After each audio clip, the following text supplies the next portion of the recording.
you know what? There it is. I think I'm back, right? Oh, all right. Hey, welcome everybody to another installment of the DA Perspective. I have my microphone muted. So yeah, I just want to say thank you for everybody for tuning in and for what we're about to see. We're about an hour out from the debate, and as I was saying, as I was muted, was we're expecting to see different strategies of attack and defense, if you will, from both sides, from both candidates. Unfortunately, the debates have, over the past few years of our lives, turned into more of a shit show, for lack of a better term, as opposed to actual civil discourse and, two opposing factions of people who are leading voters actually looking for some form of resolution or solution to the problems that ail the American people. So we're here now. So the best thing that we can do is take part, because I think if you're not paying attention, then that's when they pull the sheets over your eyes, and we all end up losing out on benefits that we should be having, or I know taxes are a big thing people are talking about, and that's something we'll get into here in a little bit too. Ideally, I'm sure when they start talking, someone will bring up the whole tax thing, Trump's taxes coming out and all that stuff. And the only thing I'll say preliminarily about that is it's a bigger issue than Trump and whatever fashion his taxes are, whether what the New York Times said is true or not. The reality is that the tax code in the United States is broken. It's been broken for a very long time.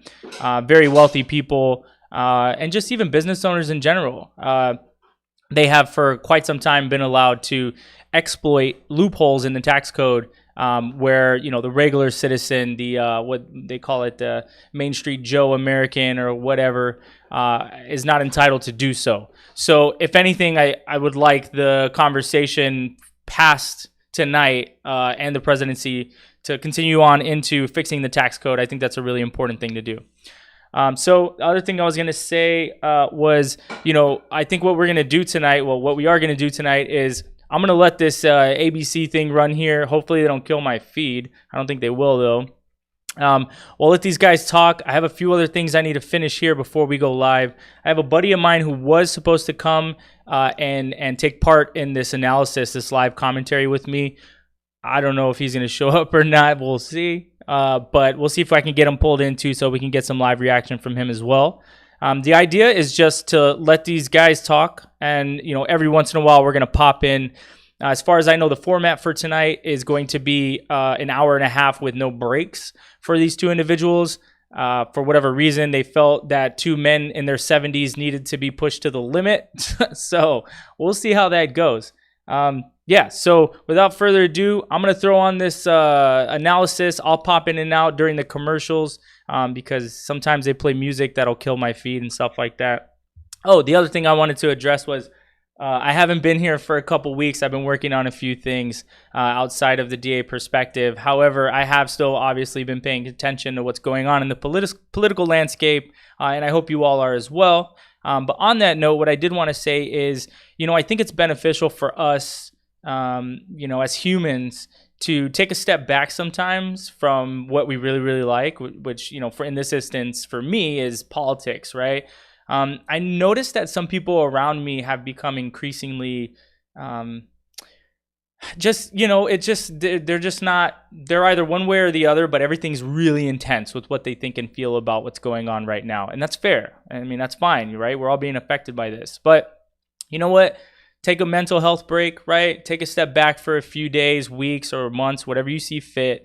Regroup. Think about what you think.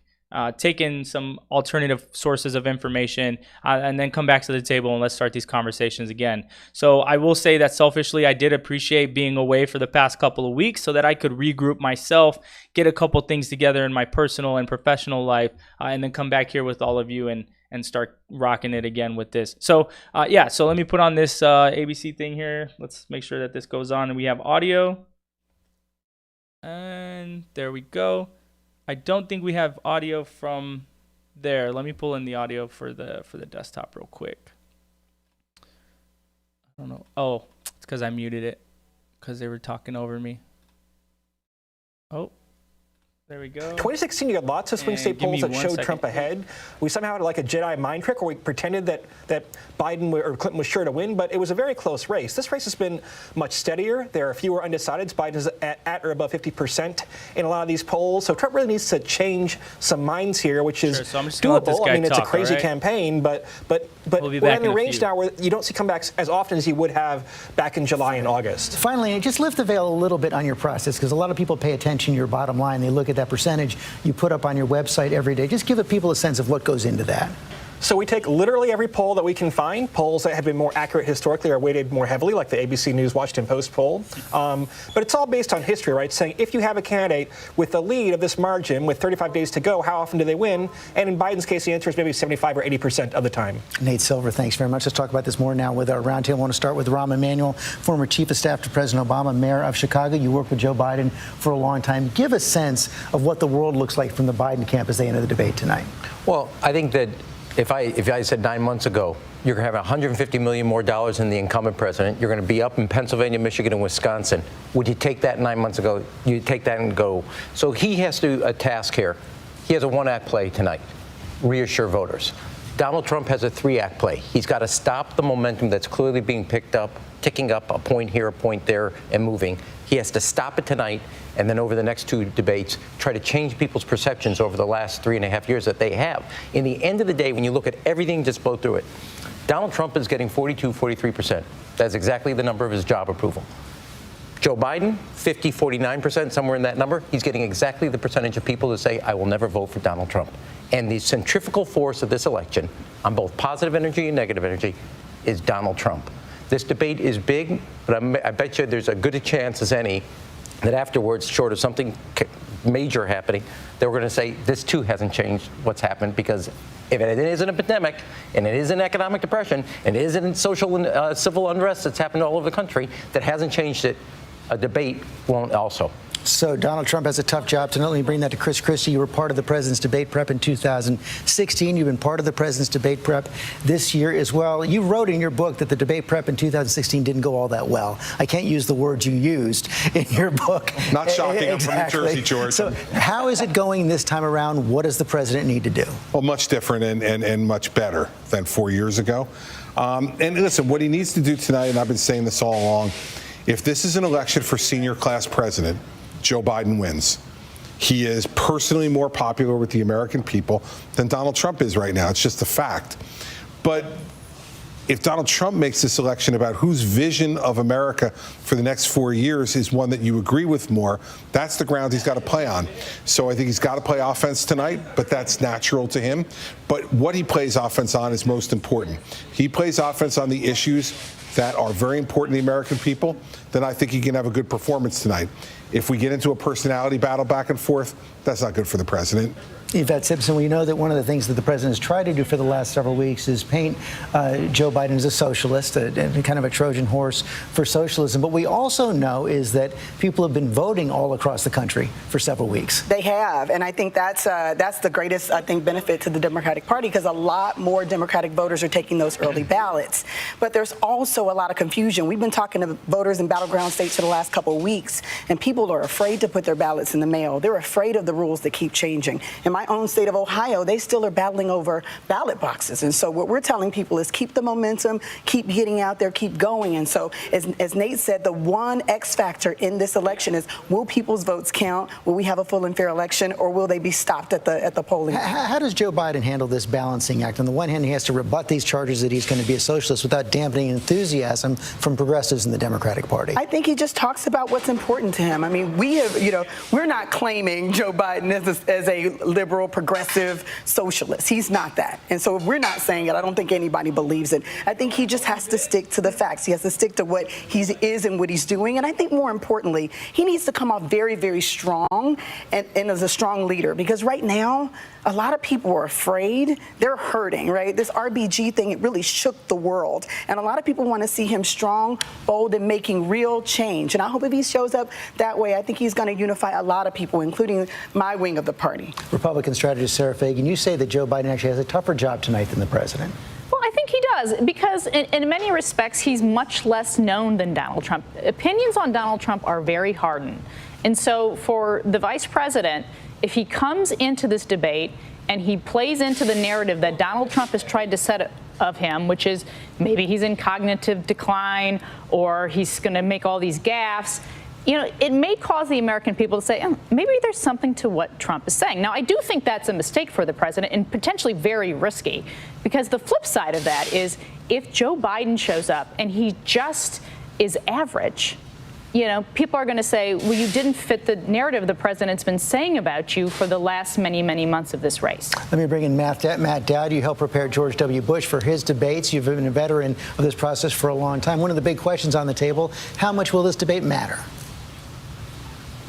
Well, I think that's a huge question. And for Joe Biden would like this debate not to matter. Donald Trump needs this debate to matter. But we've seen a Democratic nomination which hasn't changed the race. As you started the show, we've seen a pandemic that hasn't changed the race. We've seen 2 conventions that haven't changed the race. Donald Trump fundamentally needs to change the status quo of this race, because if he doesn't, Joe Biden continues this lead for the next 30 days. And that's really different than 2016, where this is a referendum on Donald Trump, and so far that's not going well. And Byron Pitts, one of the things you point out is that the stakes are high tonight, but the expectations low, perhaps for both candidates. Oh, George, that's exactly right. I mean, never have the stakes been higher, right, for the race for president, but never have the critiques been lower. I mean, for the last several months, all summer, both men have basically said the other guy is too old, too dumb, and corrupt to be president of the United States. That's not a compelling argument for either side.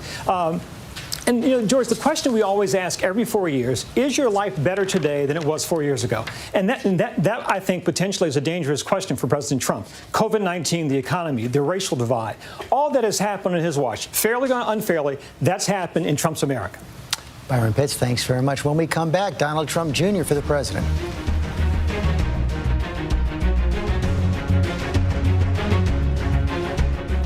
ABC News, straightforward. Welcome to Disney Plus. I have to.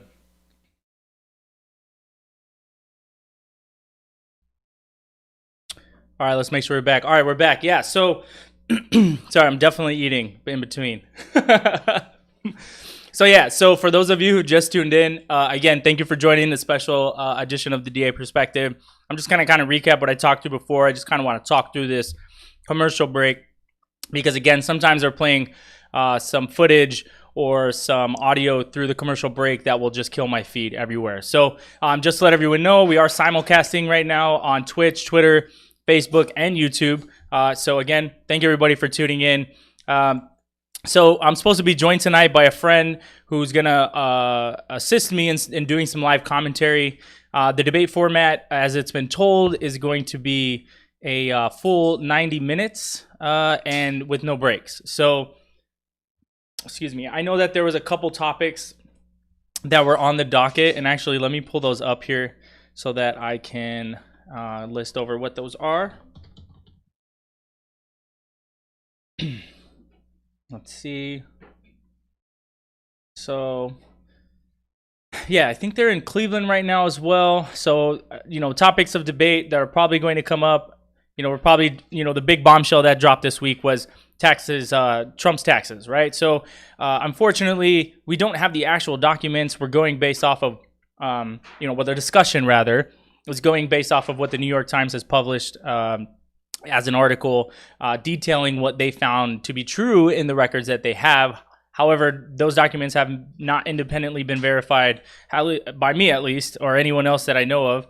Or even major media outlets as well. But the gist of it was basically, another rich individual in our country using the tax code to their benefit. And that's what I want the broader discussion to be. I don't want to fixate on Senior Trump. I would like to fixate on the idea that the tax code has been broken for many years, and it doesn't allow normal people to exploit it in the way that people who have enough money to pay fancy accountants do. So while we are focusing on Trump because he is the leader, right? And when you want to take down a beast of some sort, you got to go for the head, right? So this man is the president of the United States. And I think one of the biggest takeaways from that is the debts that are listed on there. This is something that I personally have known for quite some time. The reality that Trump is in debt for millions of dollars and the bulk of his creditors I'm sorry, the bulk of the credit that was given to him is from Deutsche Bank, and it's very well known that Deutsche Bank is funded by Russian oligarchs. So take for that what you will. I'm not over here spewing Russiagate stuff. I know it's a buzzword for half of you people out there. I'm just saying Deutsche Bank is funded by Russians, and Deutsche Bank is the bank that gave this guy most of his loans. So, all right, commercial break over. We're going to go back to the feed. I'm going to be popping in and out. When we go live, we'll go live. I'll be here with you the whole time, and so we'll enjoy this ride together. Talk to his son right now. Donald Jr. joins us right now. Don, thanks a lot for joining us. What's a win tonight? Listen, I think we got to talk about record. The reality is you do have to define Joe Biden. He's been a D.C. swamp creature for half a century, and yet no one I see in middle America can actually name a Joe Biden accomplishment. The reality is this: Donald Trump is getting us out of endless wars. We have to point that out. The positive things that Donald Trump does don't get attention in the mainstream media. Donald Trump is achieving peace in the Middle East. He grew the strongest economy America has ever known. What has Joe Biden done? You know, George, we've had this conversation before. Look at what the media and the Democrats tried to do to me, but now we've seen what Hunter Biden is literally doing around the world, whether it's $1.5 billion from China, whether it's $3.5 million from a known associate of Vladimir Putin in Russia. Money that's tied to human trafficking and prostitution rings. Imagine the field day they would have with me, but that's the problem. We don't have an objective media. We have a media that's generally just going to go to bat for the other side. So I think we have to talk about Joe Biden's record. We have to talk about the things, the jobs that he's shipped to China. The fact that Hunter owns a part of a Chinese company that's literally shipping jobs out of Michigan to China today as we speak. So these are things that have to come up because Joe Biden's been able to run as this sort of generic Democrat without a record, because when you actually look at his record, it's quite disastrous over the half a century he's been in D.C. So you're going to try to make Joe Biden the issue tonight. Your father's going to try to make Joe Biden the issue tonight. Hunter Biden, we expect, would come up as well. But as you know, that New York Times report talks about foreign payments the president has gotten over the last 4 years, being in debt over $400 million. Some intelligence professionals calling that a national security risk.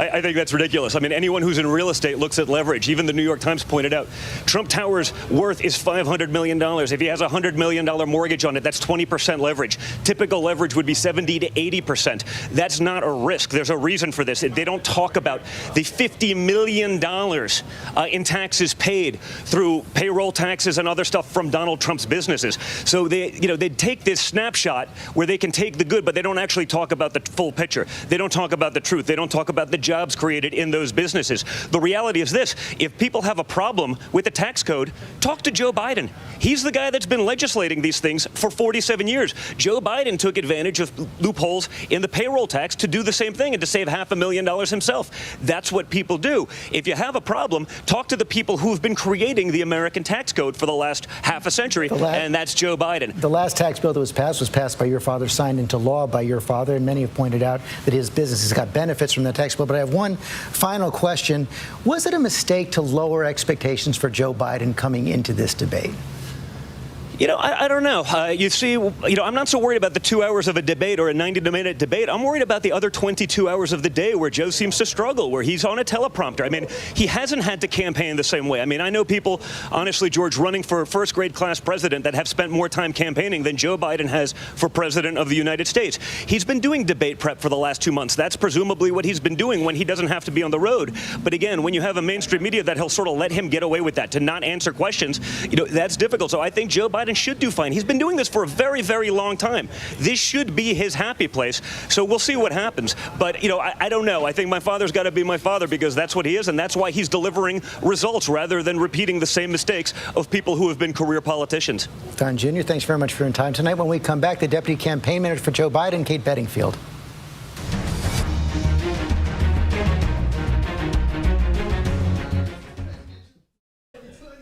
With so much at stake, so much on the line, more Americans turn here than any place else. ABC News World News Tonight with David Muir. We have made it through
Oh, I got no audio. Thanks, Hamilton. I keep doing that. I keep turning my mic off. So again, I have to kill the feed on the commercials because sometimes they play audio that's copywritten. So, yeah.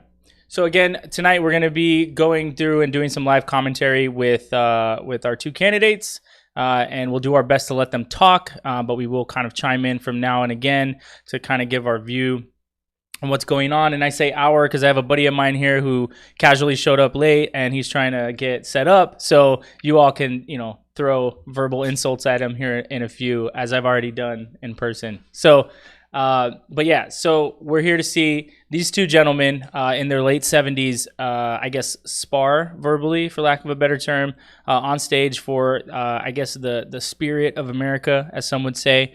So if you don't already know, Donald Trump, and I'm sure you already know, but, some people don't. Some people tuning in around the world. Donald Trump is a Republican candidate for the President of the United States, and Joe Biden is the chosen candidate. And I say chosen because the DNC did this on purpose. The DNCC. And so,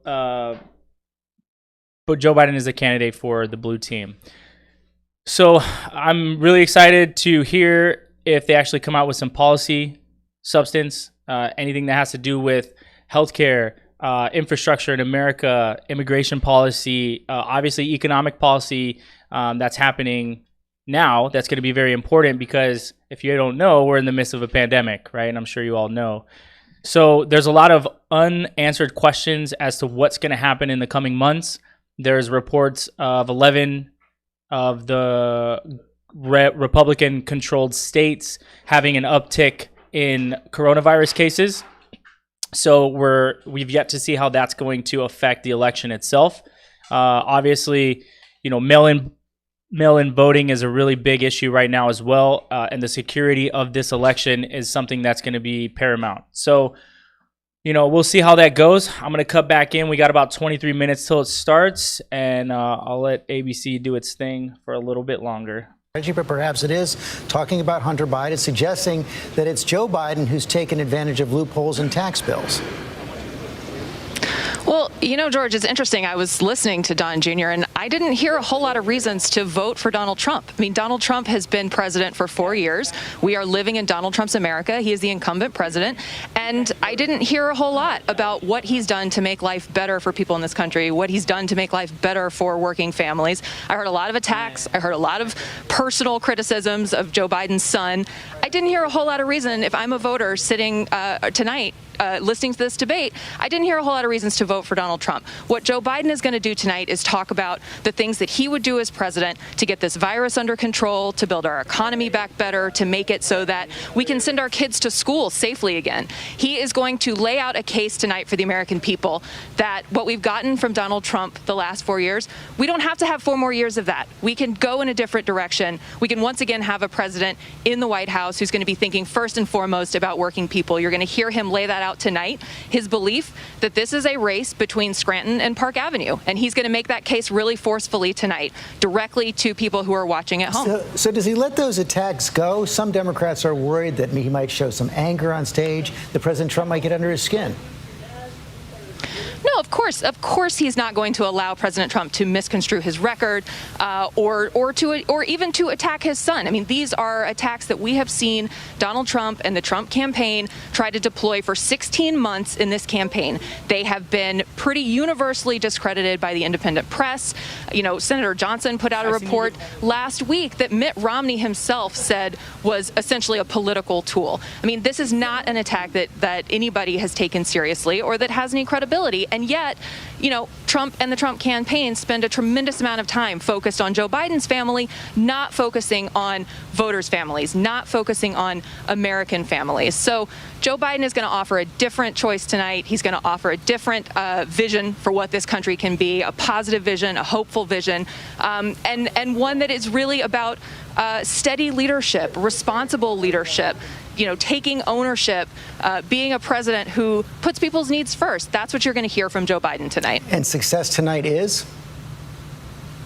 Success is talking directly to those families at their kitchen table across this country who are worried about how they send their kids back to school, who are worried about how they get their small business back on their feet. He is going to be making a case directly to them that if they entrust him with the presidency, he will always have them first and foremost in his mind when he wakes up in the morning and when he goes to bed at night. He's going to be laying out a concrete vision to make life better for people across this country. And I think that the clear contrast between somebody who views the world through the lens of having grown up in Scranton, Pennsylvania, versus somebody who views the world through the lens of Park Avenue is going to be very apparent on the stage tonight. Kate Bedingfield, thanks very much. 20 minutes to go. We'll be right back. Going into this debate, I want to feel inspired. I feel stressed. I'm newly 18. It's my first time voting in any election. I feel hopeful, anxious, nervous as hell. I feel very concerned about the future of the United States. It's probably the most important debate and probably the most important election in my lifetime. Live. It's being called the most consequential election of a lifetime, the most important vote. And with so much on the line, it demands the most straightforward, news-making, real answers, the most informed voices from all sides. The countdown is on to the vote. What will our future look like? ABC's This Week with George. It all plays out right here every Sunday. The most consequential week yet of this hyper-political year. Right as you get closer to casting your vote every Sunday on ABC. The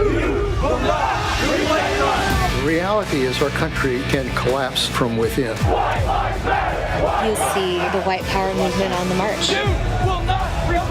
Klansmen and neo-Nazis, skinheads, it's meant to incite war. From the KKK to Oklahoma City to Charlottesville, the new documentary event special. We just need to start talking about race. Homegrown Hate, the War Among Us. This is a real wake-up call. Premieres Thursday, October 6th, streaming on ABC News Live. Welcome to Disney Plus. Are you ready?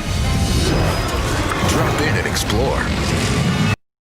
All right, we're going to come back. We're not going to watch a Disney Plus commercial. So again, thank you for everyone for tuning in to another installment of the DA Perspective. For those of you who don't know, I was doing this show pretty regularly a few weeks ago. I had to take a break, had a few things going on. Thought this would be the perfect time, excuse me, to come back and get right back on the horse. So I got a buddy of mine. We're setting up his camera now. Hopefully we'll get it up before the debate starts. I'm pretty confident that we will. Hopefully. Either way, we're going to go live. We're just going to do some commentary over what they're saying. We're definitely going to let the candidates talk, say their piece. As you can tell from the people that they've had on thus far, you know, we have two opposing sides. And it seems that these people live in alternate realities, right? One side says that everything's fine and everybody's making more money than they did, 10 months ago. And the past 4 years have been just so incredible and just everyone has no problems, right? And then the other side says, everything's on fire and, we need a new leader and, nothing has been going right. And it's just two polar opposites of what should be some form of the same story. So that's why I really think it's important to do this independent media thing because we're just regular people, right? And, the media gets to create a narrative that they want by selecting who they put on to speak. So what we're going to do is we're going to let the candidates do their thing here in a few minutes. We got about 20 minutes left, I believe, until the debate starts. And we're expected to hear some stuff about maybe the Supreme Court justice nominee that they just put up, maybe some tax stuff based upon the New York Times article that they just published. Obviously, we're going to probably hear a lot about Joe Biden being a gaffe machine and mentally incompetent and whatever. Sleepy Joe, I think, is the proper name for him per the red team. So, we're going to hear a lot of Orange Man bad, a lot of Sleepy Joe can't remember, just stuff like that. So hopefully between all that fog, we'll be able to see some clarity and some daylight and hear some stuff about, again, fixing the roads in America, legitimately putting people back to work and not just telling them things that they want to hear. Some foreign policy issues. We'll talk about maybe some immigration reform and other types of actual things that affect Americans and the things that we should be fixing right now instead of just hurling insults at each other. So if I was a betting person and I had to bet on what we were going to hear tonight, I don't think we'll hear much policy. unfortunately. I think over the past few years, we've seen the de-evolution of our political discourse, which is quite unfortunate because, we used to be the bastion of freedom and hope, right? Everybody looked to us as a model of democracy. So, but as with all empires, cracks eventually show. And so hopefully we can mend all the cracks in our foundation before we go the way of Rome or something to that effect, right? So I think that's why we're all doing this thing. I think that's why there's thousands of people just like me right now who figured out how to use a camera and talk to the world, and we're all just trying to, get to some form of resolution and place of understanding amongst each other. So I'll go back to the feed here from ABC. They're in Cleveland. I believe they're in Cleveland, and they are getting the debate stage ready for the two candidates. So we'll go back here. Here, warnings from the Director of National Intelligence, Department of Homeland Security, FBI, of foreign interference. Exactly, George. And again, Russia is supposedly at it again. You had the FBI director talk about the fact that the Russians are trying to sow disinformation, and it is aimed at targeting Vice President Joe Biden. There is some generic concern about China and Iran, but again, all my sources are pointing to Russia as the primary culprit in terms of targeting this election, George. And how exactly are they doing it so far? The primary thing is that they're putting out negative information about Joe Biden. Some of it concerns his health. The goal, according to my sources, appears to be to suppress his vote and to motivate Trump voters. One of the other things we're seeing, I want to bring in Dan Abrams. We know President Trump is going to bring up his belief that the election is rigged. He's been raising all these warnings about mail-in ballots. Let's get some facts on the table. Yeah, and that's going to put Joe Biden in a bit of a tough spot, right? Because the president will make allegations about voter fraud. He'll cite examples where he'll say, these ballots were found in a garbage, this happened and that happened. And then Joe Biden has to make a fundamental decision, which is, am I going to get into, well, you appointed this commission and that commission investigated in Florida and this one was a national commission and none of them found systemic voter fraud. Biden's in a tough spot in the sense of trying to distinguish systemic voter fraud that could actually impact the election, from isolated examples. And again, we know there has been no evidence of systemic voter fraud. There has been no major issues with mail-in ballots in other elections. This isn't new for this election. And yet Biden is going to have to make a decision. How much do I get into that? How much do I try and prove a negative, which isn't easy? And Kate Shaw, also our legal analyst, one of the things we've seen is this is coming up as we have a Supreme Court confirmation battle going on. The president has said one of the reasons he wants Amy Coney Barrett to be confirmed so quickly is he actually wants her to decide on these election-related issues. That's right. And I mean, to return to what you and Dan were just talking about, I do think that Vice President Biden has a task in front of him, which is to, President Trump has been attacking absentee voting, as Dan said, without any real basis in fact.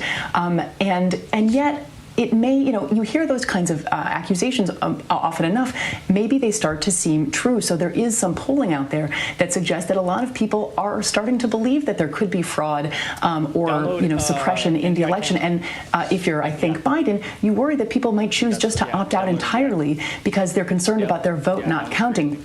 So I think that Biden does have the task before him to reassure the public that the election is secure, even as we know there will be hiccups, because many states are going to be administering a heavily mail-in election for the first time because of this pandemic. And, I do think with the Supreme Court, the president has been broadcasting his interest in having Judge Amy Coney Barrett confirmed in order to resolve an election dispute.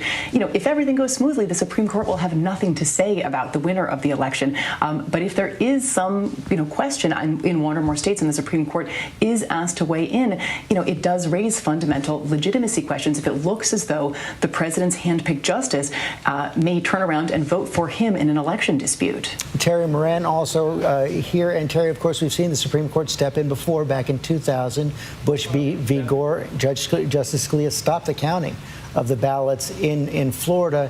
This time around, there's at least the potential that we're going to have the kinds of dispute we saw in Florida in several states. What's up? Absolutely, George. You know, the weather's always important on Election Day, and the forecast this year, it could be the perfect storm of election chaos because there are many states, as you point out, where the margin is small. Because of the pandemic, so many people voting by mail in ways that are new to many states. Many states have been doing it for a long time. 5 states do it all together by mail, but many states have tacked on new voting by mail procedures that have not been tested. And then you have President Trump trying to discredit any vote by mail, and both sides lawyering up to the hilt. We could have laws which are confusing by their nature tested in ways that they never have been, and perhaps an uncertain result going for a long time. Now, it's important to note that Election Day is when people vote. Election night has no constitutional or statutory meaning. Well, votes get counted as they get counted. I want to follow up on that. It's very likely that, and especially in some of the biggest, most important states, Wisconsin, Michigan, and Pennsylvania, they're going to be counting the votes for at least a week after Election Day. And the fact that we may not have a clear result on election night is not necessarily a sign that there's a crisis or a problem in the election system. No, not at all. Election night is an invention of the electronic age, the TV age. Of course, most of our history, it took a day, 2 days, maybe longer. It wasn't until March that the election of 1876, which was contested, was finally decided, and the country survived. But you have one party and one president, the current president, who wants to stay in office, trying to discredit all of that counting. Republican Senator Rick Scott gave a sign of what the Republicans are after. He introduced a bill last week that would stop the counting of every single vote in the country. No matter what the state laws do, within 24 hours of the closing of polls in that state. So much for states' rights. And there are legislators in Pennsylvania which have gone on the record, state legislators, by name, saying that if the count goes on too long, the Republican state legislature will choose who Pennsylvania votes for. We are headed for a very chaotic and perhaps dangerous time. Tara Moran, thanks very much. Debate is less than 10 minutes away. We'll be right back. So, hold on a second.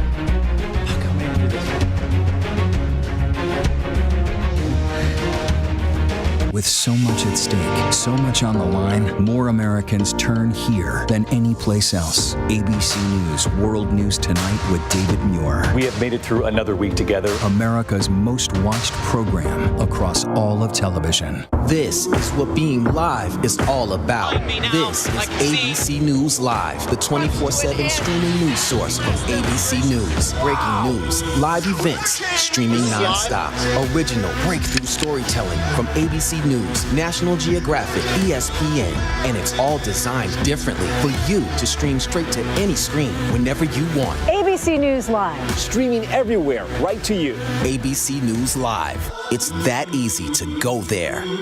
Yes, mornings may look different these days, but where you start your day, where you spend your mornings, where you get connected to everything that's happening. And face it, there's a whole lot happening in our world these days. Where you get all the breaking new information of the day to help you navigate through these times. That's why we're here. Good morning, sunshine. And making sure you start your day off with a smile and some sunshine. Good morning, America. Good morning, America. Good morning, America. Oh, how I love saying that. Wake me up. Hello? This is Montana Highway Patrol. You're looking for a couple of missing teenagers. That's right. Last seen in a red Focus. The steering wheel is getting stiff. Lock the door. We're fine.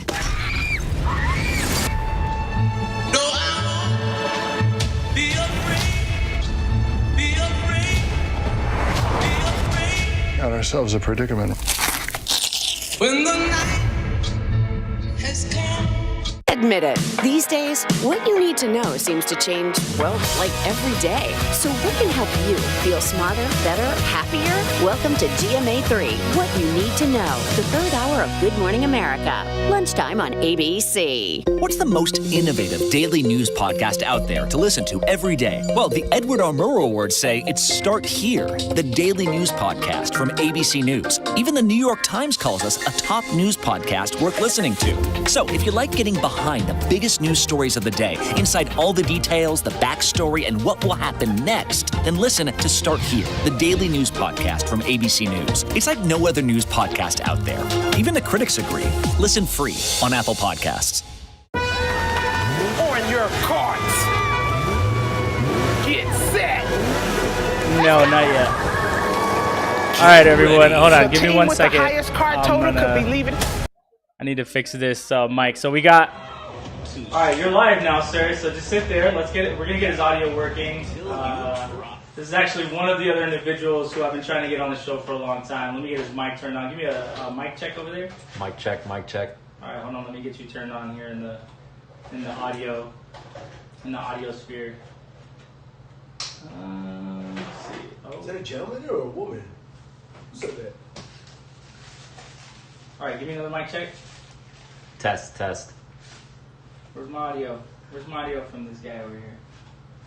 Oh, unmute it. Click the red button that's flashing. There you go. Give me a mic check. Mic check, mic check. All right, let me pull you in. I gotta pull you in here with the audio right here. Give me 1 second. Oh. Thanks again, everybody, for tuning in. We're just trying to get this all set up here, and I think I'll have him here in just a second. Give me one more mic check. Oh no, wait. Go.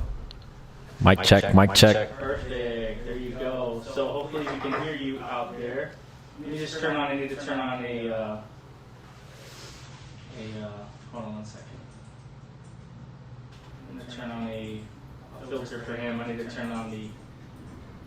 So I'm gonna go ahead and put this audio back on of Mr. What are you looking for? The country watching tonight, but I'm going to be watching Joe Biden, first of all, George, to make sure that his biggest test will be defending himself without getting pulled into those personal attacks. You saw those numbers, Tatiana shows the battleground states. Joe Biden doesn't want any unforced errors tonight. President Trump, we know that on the attack, he's very comfortable in that role. He showed it 4 years ago with Hillary Clinton. The test for the president tonight is how does he get this country through this pandemic, months more of this, and what does the country look on the other side? No, What is his vision for the next 4 years instead of the attacks? Mic check, mic check. And time again, we've seen Trump attack Biden's mental acuity. So is he going to be able to prove him wrong? And contrary to what the campaign said, is he going to try to fact check? Check, mic check. Powder. What's the thing you're going to look for? You say that's what he needed to do. Trump on offense on the issues. He does that, he'll have a good night. Then? We need a strong, sure. So I lost my audio for that one. Hold on 1 second. We know that this is not about ideas. Unfortunately, it's about personality. And people know who Trump is, and it doesn't matter. So the lift is higher for Biden. He appears weak. Unfortunately, he might lose some people. So I hope he just stays focused, short and steady, presidential. Sarah Fagan? I think that he needs to go out and make the case that he has done a good job in a pandemic. His biggest challenge in this pandemic has been his uncertainty at the podium, his combativeness at the podium.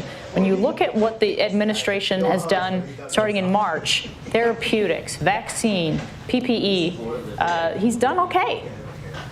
Rahm Emanuel? You know, in 2016, Donald Trump was an instrument of change and people's anger, and he was going to be that instrument.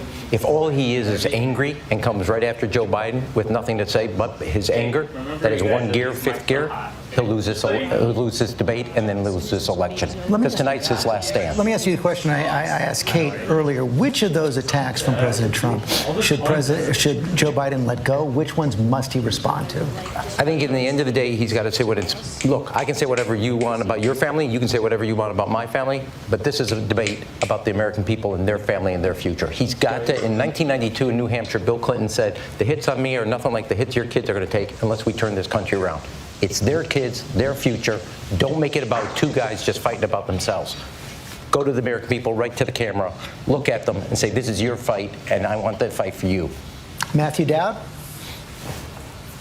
I think how Joe Biden handles the disruptive force that is Donald Trump, the bull in the china shop. And I think if he picks one or two moments as that disruptive force comes at him, acts calm in the interim, but picks one or two moments and forcibly pushes back on the bull that's going to be wrecking the china shop at the debate tonight. That's what I'm looking at. Byron Pitts. George, tonight we are a troubled land. So I think it's who comes across as the divider-in-chief, who comes across as the uniter-in-chief. And Martha Raddatz, I'm going to put you on the spot. If this were you tonight, what would be your first question, or what do you think Chris Wallace's first question will be? Well, I think you have to ask about the tax story. That's the most recent bombshell to hit. So I think that's what you have to ask, and then you move on after that. I think we know that Donald Trump will be combative. The line that hit me from Donald Trump Jr. was that his father has to be his father. I don't think you'll really see a different Donald Trump tonight. I think you'll see the man we saw in 2016 as well being combative. Dan Abrams. I think the key here is going to be how much Joe Biden engages with the president's attacks on him. We know they're going to be personal. It's going to be about his son. It's not going to just be about his record. And it's not just going to be what he says. It's going to be how he says it. Is he calm? Is he pithy? Key issues there. Kate Shaw. You know, Democrats aren't always great at placing the Supreme Court front and center in these debates. And because of the circumstances, I think there's no avoiding talking about the Supreme Court, about the future of legal abortion in this country, about the future of health care, and the Supreme Court is at the center of all of those issues. Terry Moran, you get the last 15 seconds. Each candidate has a personal issue hanging over their heads. Is Joe Biden too old, too feeble? A lot of voters wonder about that. Is Donald Trump, can he really be president, or is he just a Twitter troll? George?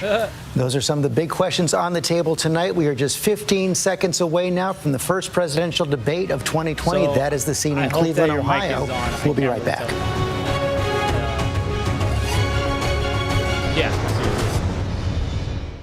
This is an ABC News special. We will make America great again. And we're in the battle for the soul of this nation. With so much on the line, the wait is over. Donald Trump. At no time before have voters faced a clearer choice between two parties. Joe Biden. Who we are as a nation, what we stand for, and most importantly, who we want to be. That's all on the ballot. Face to face. The main event starts right now. The first presidential debate, live from Case Western Reserve University. Just a real quick recap. Want to thank everybody for joining in. I'm live here with Hassan. That's his real name, his government name, so you guys can find him. Yeah, I've been trying to get him on for a long time. We'll go back to the ABC and see what's going on. We're just gonna chime in, do a little, what they call it, peanut gallery commentary, while these two gentlemen verbally duke it out. So, without further ado, let's go. Statistics guru Nate Silver at 538 calculates that Joe Biden is coming into this debate season with a 78% chance of winning the White House. But there are 3 debates, 5 weeks to go, and President Trump has a history of shaking things up. Our chief White House correspondent John Karl is on the scene in Cleveland.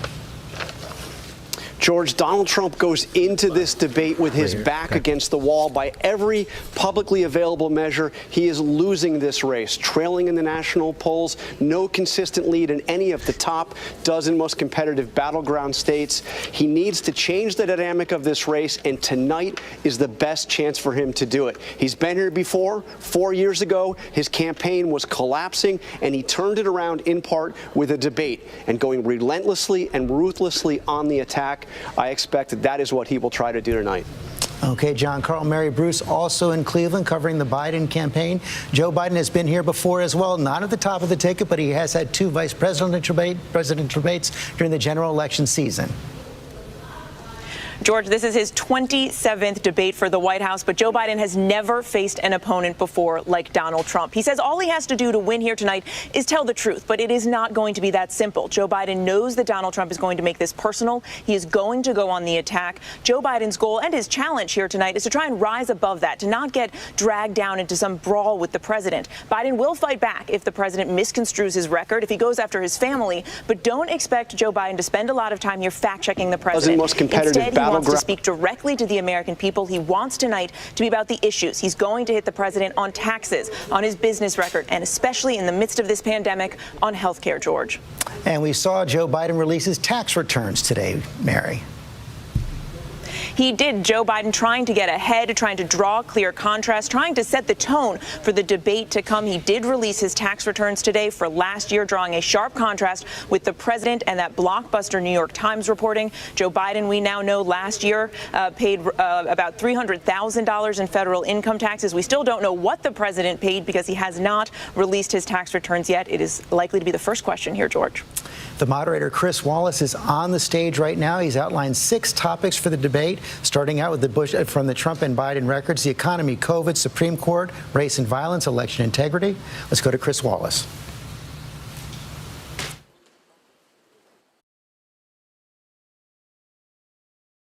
Do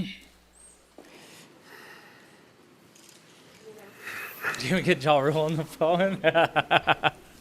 Come on, Chris. Good evening from the Health Education campus of Case Western Reserve University and the Cleveland Clinic. I'm Chris Wallace of Fox News, and I welcome you to the first of the 2020 presidential debates between President Donald J. Trump and former Vice President Joe Biden. This debate is sponsored by the Commission on Presidential Debates. The commission has designed the format, 6 roughly 15-minute segments, with 2-minute answers from each candidate to the first question, then open discussion for the rest of each segment. Both campaigns have agreed to these rules. For the record, I decided the topics and the questions in each topic. I can assure you, none of the questions has been shared with the commission or the 2 candidates. This debate is being conducted under health and safety protocols designed by the Cleveland Clinic, which is serving as the health security advisor to the commission for all 4 debates. As a precaution, both campaigns have agreed the candidates will not shake hands at the beginning of tonight's debate. Metaphor. The audience here in the hall has promised to remain silent. No cheers, no boos or other interruptions, so we, and more importantly you, can focus on what the candidates have to say.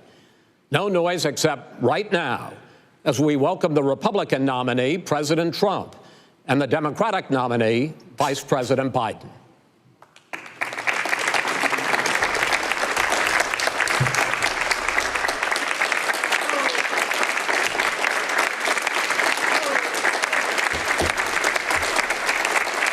How you doing, man? How are you? I'm well.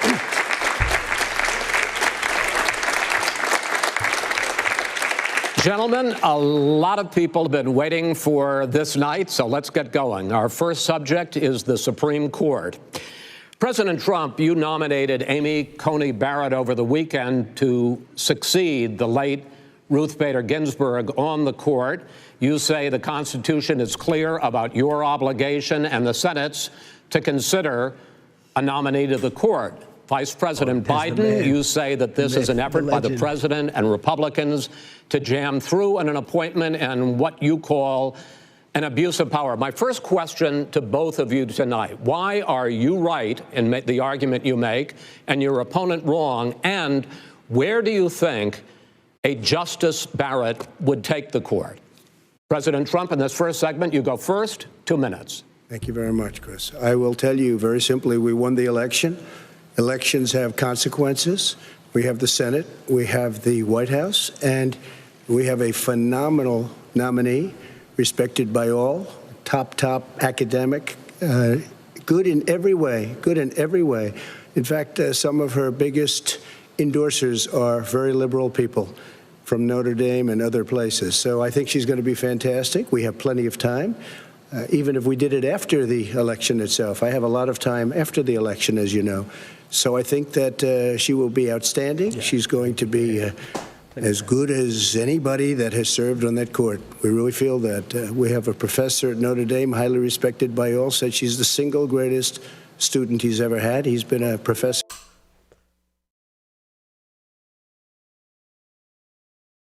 We're good.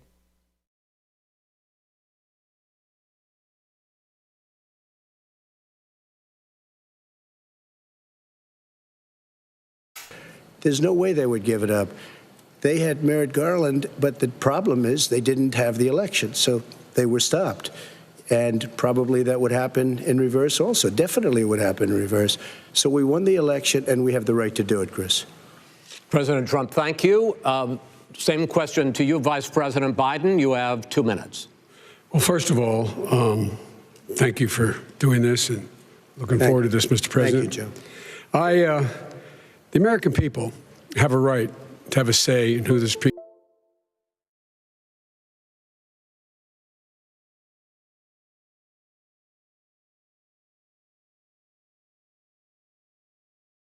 Because we're in the middle of an election already.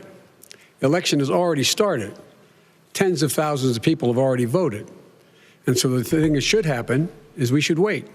We should wait and see what the outcome of this election is, because that's the only way the American people get to express their view is by who they elect as president and who they elect as vice president. Now, what's at stake here is the president's made it clear he wants to get rid of the Affordable Care Act. He's been running on that. He ran on that, and he's been governing on that. He's in the Supreme Court right now trying to get rid of the Affordable Care Act, which will strip 20 million people from having insurance, health insurance now, if it goes into court. And the justice, and I have nothing, I'm not opposed to the justice. She seems like a very fine person. But she's written before she went on the bench, which is her right, that she thinks that the Affordable Care Act is not constitutional. The other thing that's on the court, and if it's struck down, what happens? Women's rights are fundamentally changed. Once again, a woman could be pay more money because she has a pre-existing condition of pregnancy. They were able to charge a woman more for the same exact procedure a man gets. And that ended when we, in fact, passed the Affordable Care Act. And there's 100 million people who have pre-existing conditions, and they'll be taken away as well. Those pre-existing conditions, the insurance companies are going to love this. And so it's just not appropriate to do this before this election. If he wins the election and the Senate is Democrat or Republican, then he goes forward. If not, we should wait until February. All right. There aren't 100 million people with pre-existing conditions. As far as the say is concerned, the people already had their say. Okay, Justice Ginsburg said very powerfully, very strongly, at some point, 10 years ago or so, she said a president and the Senate is elected for a period of time, but a president's elected for 4 years. We're not elected for 3 years. I'm not elected for 3 years. So we have the Senate, we have a president. He's elected to the next election. During that period of time, we have an opening. I'm not elected for 3 years. I'm elected for 4 years. And the 100 million people, Joe, the 100 million people is totally wrong. I don't know where you got that number.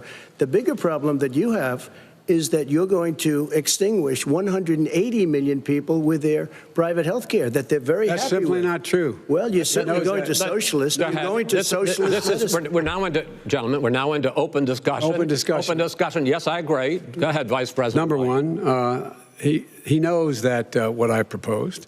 What I proposed is that we expand Obamacare and we increase it. We do not wipe any. And one of the big debates we had with 23 of my colleagues trying to win the nomination that I won were saying that Biden wanted to allow people to have private insurance still. They can. They do. They will under my proposal. It's not what you've said, and it's not what your party has said. That is simply your party doesn't say it. Your party wants to go socialist medicine. My party is and me. socialist right healthcare. Now, I am and the they're going to dominate Party. you, Joe. You know that. I am the Democratic Party right now. The platform of the Democratic Party is what I, in fact, approved of. What I approved of. Now, here's the deal. The deal is that it's going to wipe out pre-existing conditions. And by the way, the 200,000 people that have died on his watch, how many of those have survived? Well, there's 7 million people that contracted COVID.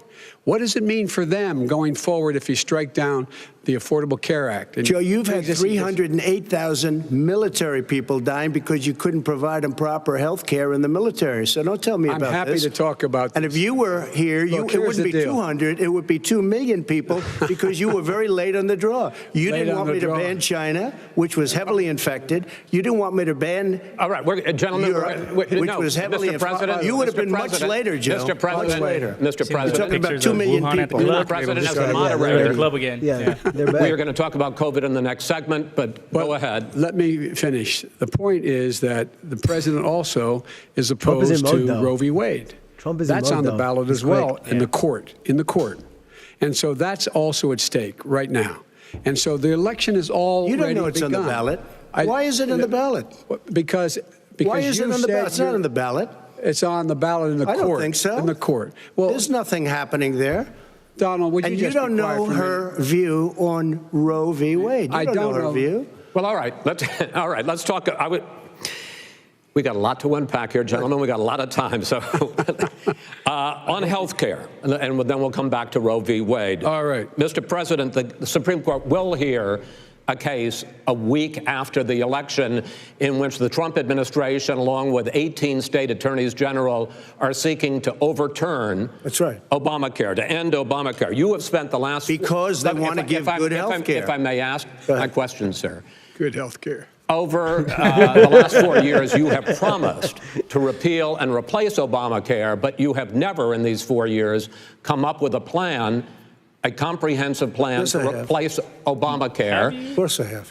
Well, I got rid of the individual mandate. I'm going to give you an opportunity. I got rid of the individual mandate, which was a big chunk of Obamacare. That is absolutely a big thing. That was the worst part of Obamacare. Sir, Chris, that was the worst part of Obamacare. Let me ask my question. Well, I'll ask Joe. The individual mandate was the most unpopular aspect of Obamacare. I got rid of it. I'd like and we will protect people with President, I'm the moderator of this debate, and I would like you to let me ask my question, and then you can answer your question. You, in the course of these 4 years, have never come up with a comprehensive plan to replace Obamacare. And just this last Thursday, you signed a largely symbolic executive order to protect people with pre-existing conditions 5 days before this debate. So my question, sir, is what is the Trump health care plan? Right. Well, first of all, I guess I'm debating you, not him, but that's okay. I'm not surprised. Let me just tell you something. That there's nothing symbolic. I'm cutting drug prices. I'm going with favored nations, which no president has the courage to do because you're going against big pharma. Drug prices will be coming down 80 or 90%. You could have done it during your 47-year period in government, but you didn't do it. Nobody's done it. So we're cutting health care. All of the things that we've done, insulin. I give you an example. Insulin. It was destroying families, destroying people. The cost. I'm getting it for so cheap. It's like water, you want to know the truth. So cheap. Take a look at all of the drugs that what we're doing, prescription drug prices. We're going to allow our governors now to go to other countries to buy drugs because they pay just a tiny fraction. As I say, this is open discussion. No, let but me this is big. This is big stuff. Sir, you'll be happy. I'm about to pick up on one of your points to ask the vice president, which is he points out that you would like to add a public option to Obamacare, and the argument that he makes and other Republicans make is that that is going to end private insurance. It is and not. Well, if I can ask you the question, it will end. It will end private insurance and create a government takeover of health care. It does not. It's only for those people who are so poor they qualify for Medicaid. They can get that free in most states, except governors who want to deny people who are poor Medicaid. Anyone who qualifies for Medicare would, Medicaid would automatically be enrolled in the public option. The vast majority of the American people would still not be in that option, number one. Joe, you agreed with Bernie Sanders, who's far left, on the manifesto, we call it, and that gives you socialized medicine. Look, hey, Are you saying I'm not going to listen to him. The fact of the matter is, I beat Bernie Sanders. Not by much. I beat him a whole hell of a lot. I'm here standing facing you, old buddy. Pocahontas would have left 2 days early. You would have lost every primary. All he knows how to do is Super Tuesday. You got very lucky. Here's the deal. I got very lucky. I'm going to get very lucky tonight as well. And tonight I'm going to make sure, because here's the deal. Here's the deal. The fact is that everything he's saying so far is simply a lie. I'm not here to call out his lies. Everybody knows he's a liar. But you I just want to make sure. Joe, you're the liar. I want to make sure. Graduated last in your class, not first in your class. I want to make sure. Mr. President, can you let him finish, sir? No, he doesn't know how to do that. He has, you pick the wrong guy, the wrong night at the wrong time. Listen, you agreed with Bernie Sanders to the manifesto. The whole idea. There is no manifesto, number one. Please let him speak, Mr. Number President. two. You just lost the left. Number two. You just lost the left. You agreed with Bernie Sanders on a plan. Folks, absolutely agreed do you have any idea what this clown's doing? They call it socialized medicine. Mr. President. I tell you what, he is not for any help for people needing health care. Because he, in fact, already has cost 10 million people their health care that they had from their employers because of his recession. Number one. Number two, there are 20 million people getting health care through Obamacare now that he wants to take it away.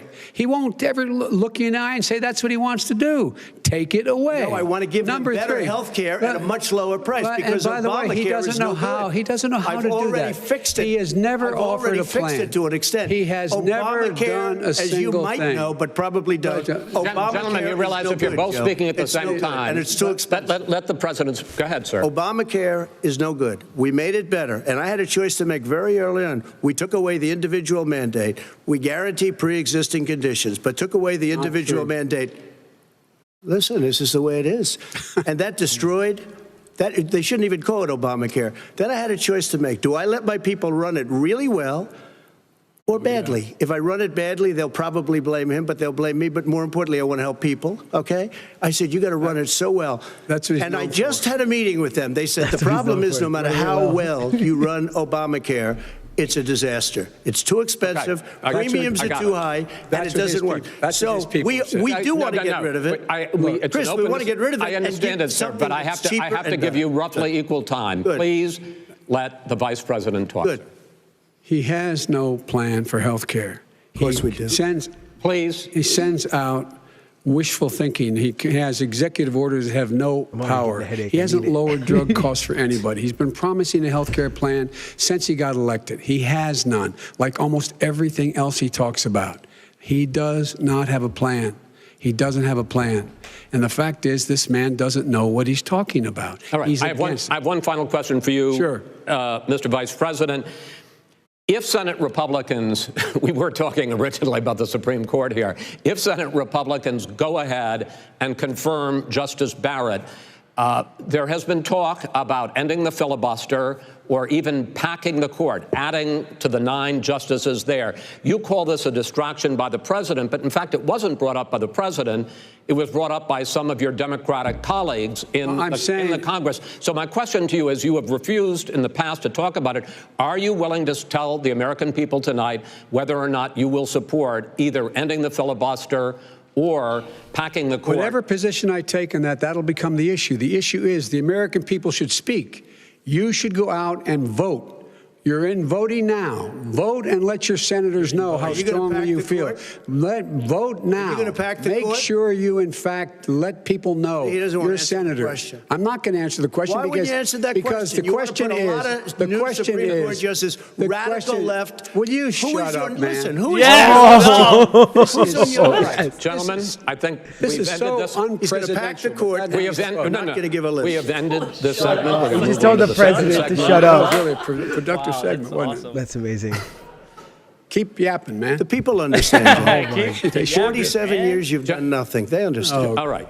The second subject is COVID-19, which is an awfully serious subject. So let's try to be serious about it. We have had more than 7 million cases of coronavirus in the United States, and more than 200,000 people have died. Even after we produce a vaccine, experts say that it could be months or even years before we come back to anything approaching normal. My question for both of you is, based on what you have said and done so far and what you have said you would do starting in 2021, why should the American people trust you more than your opponent to deal with this public health crisis going forward? In this case, the question goes to you first, sir. 2 minutes uninterrupted. Good luck. 200,000 dead. As you said, over 7 million infected in the United States. Good luck. We, in fact, have 4% of the world's population, 20% of the deaths. 40,000 people a day are contracting COVID. In addition to that, about between 750 and 1,000 people a day are dying. When he was presented with that number, he said, it is what it is. Well, it is what it is because you are who you are. That's why it is. The president has no plan. He hasn't laid out anything. He knew all the way back in February how serious this crisis was. He knew it was a deadly disease. What did he do? He's on tape as acknowledging he knew it. He said he didn't tell us or give people a warning of it because he didn't want to panic the American people. You don't panic. He panicked. In addition to that, what did he do? He went in and we were insisting that the Chinese, the people we had on the ground in China should be able to go to Wuhan and determine for themselves how dangerous this was. He did not even ask Xi to do that. He told us what a great job Xi was doing. He said we owe him a debt of gratitude for being so transparent with us. And what did he do then? He then did nothing. He waited and waited and waited. He still doesn't have a plan. I laid out back in March exactly what we should be doing.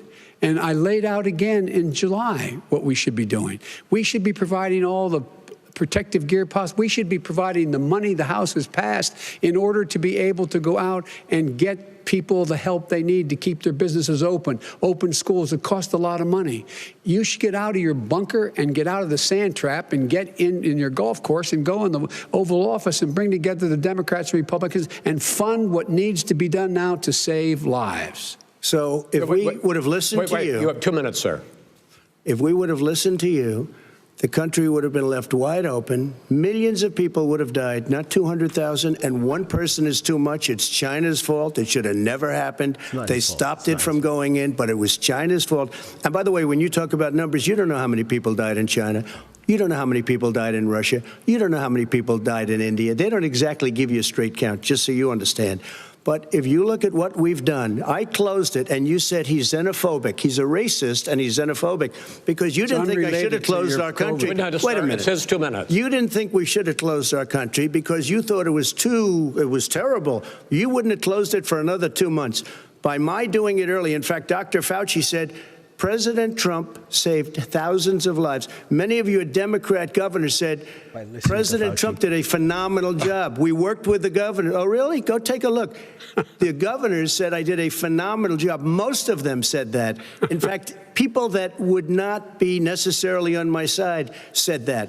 President Trump did a phenomenal job. We did. We got the gowns. We got the masks. We made the ventilators. You wouldn't have made ventilators. And now we're weeks away from a vaccine. We're doing therapeutics already. Fewer people are dying when they get sick. Far fewer people are dying. We've done a great job. The only thing I haven't done a good job, and that's because of the fake news. No matter what you say to them, they give you bad press on it. It's just fake news. They give you good press. They give me bad press because that's the way it is, unfortunately. But let me just tell you something. I don't care. I've gotten used to it. But I'll tell you, Joe, you could never have done the job that we did. You don't have it in your blood. You could have never done that job. I know how to do the job. I know how to get the job Well, you done. didn't do very well in swine flu. H1N1, you were a disaster. Your own chief of staff said you were a disaster. 14,000 people died, not 200,000. There was no economic recession. Sir, you made a there was no recession. You made a point. Let him answer it. And there was we didn't shut down the economy. This is his economy he's shut down. The reason it's shut down is because, look, you folks at home, how many of you got up this morning and had an empty chair at the kitchen table because someone died of COVID? How many of you were in a situation where you lost your mom or dad and you couldn't even speak to them? You had a nurse holding a phone up so you could, in fact, say goodbye. You would have lost far more people. Far more people. And you would have been. And by the way, his own CDC director says we could lose as many as another 200,000 people between now and the end of the year. And he held up. He said, if we just wear a mask, we can save half those numbers. Just a mask. And by the way, in terms of the whole notion of a vaccine. We're for a vaccine, but I don't trust him at all, nor do you. I know you don't. What we trust is a scientist. You don't we trust Dr. Johnson Fauci. Johnson, Pfizer? Okay, by the way, gentlemen, let me move on to questions about the future, because you both have touched on two of the questions I'm going to ask. Focusing on the future first, President Trump, you have repeatedly either contradicted or been at odds with some of your government's own top scientists. The week before last, the head of the Centers for Disease Control, Dr. Redfield, said it would be summer before the vaccine would become generally available to the public. You said that he was confused and mistaken. Those were your two words. Yeah. But Dr. Slaoui, the head of your Operation Warp Speed, has said exactly the same thing. Are they both wrong? Well, I've spoken to the companies, and we can have it a lot sooner. It's a very political thing because people like this would rather make it political than save lives. It is a very political thing. I've spoken to Pfizer. I've spoken to all of the people that you have to speak to. We have great Moderna, Johnson & Johnson, and others.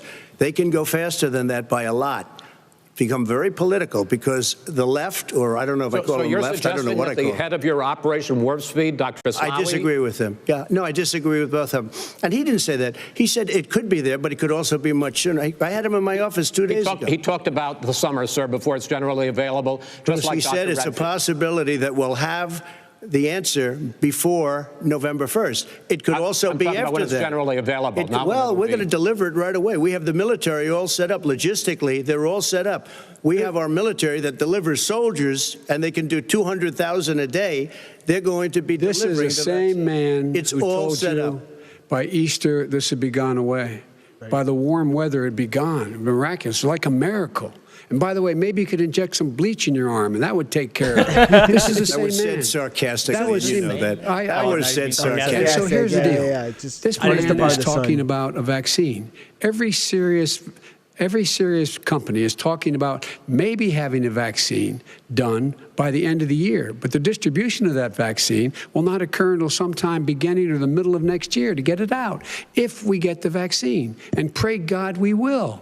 Pray God we will. Mr. Vice President, I want to pick up You'll have the vaccine sooner I want to than pick that. up on this question, though. You say the public can trust the scientists, but they can't trust President Trump. In fact, you said that again tonight. Your running mate, Senator Harris, goes further, saying the public health experts, quote, will be muzzled, will be suppressed. Given the fact that polls already show that people are concerned about the vaccine and are reluctant to take it, are you and your running mate, Senator Harris, contributing to that fear? No more than the question you just asked him. You pointed out. He puts pressure and disagrees with his own scientists. But you're saying Everybody you can't, knows. or Senator Harris is saying you can't trust the scientists. No, you can trust the scientists. She didn't say that. You can't trust. She said the public health experts, quote, will be muzzled, will be suppressed. Well, that's what he's going to try to do. But there's millions of scientists, there's thousands of scientists out there, like here at this great hospital, that don't work for him.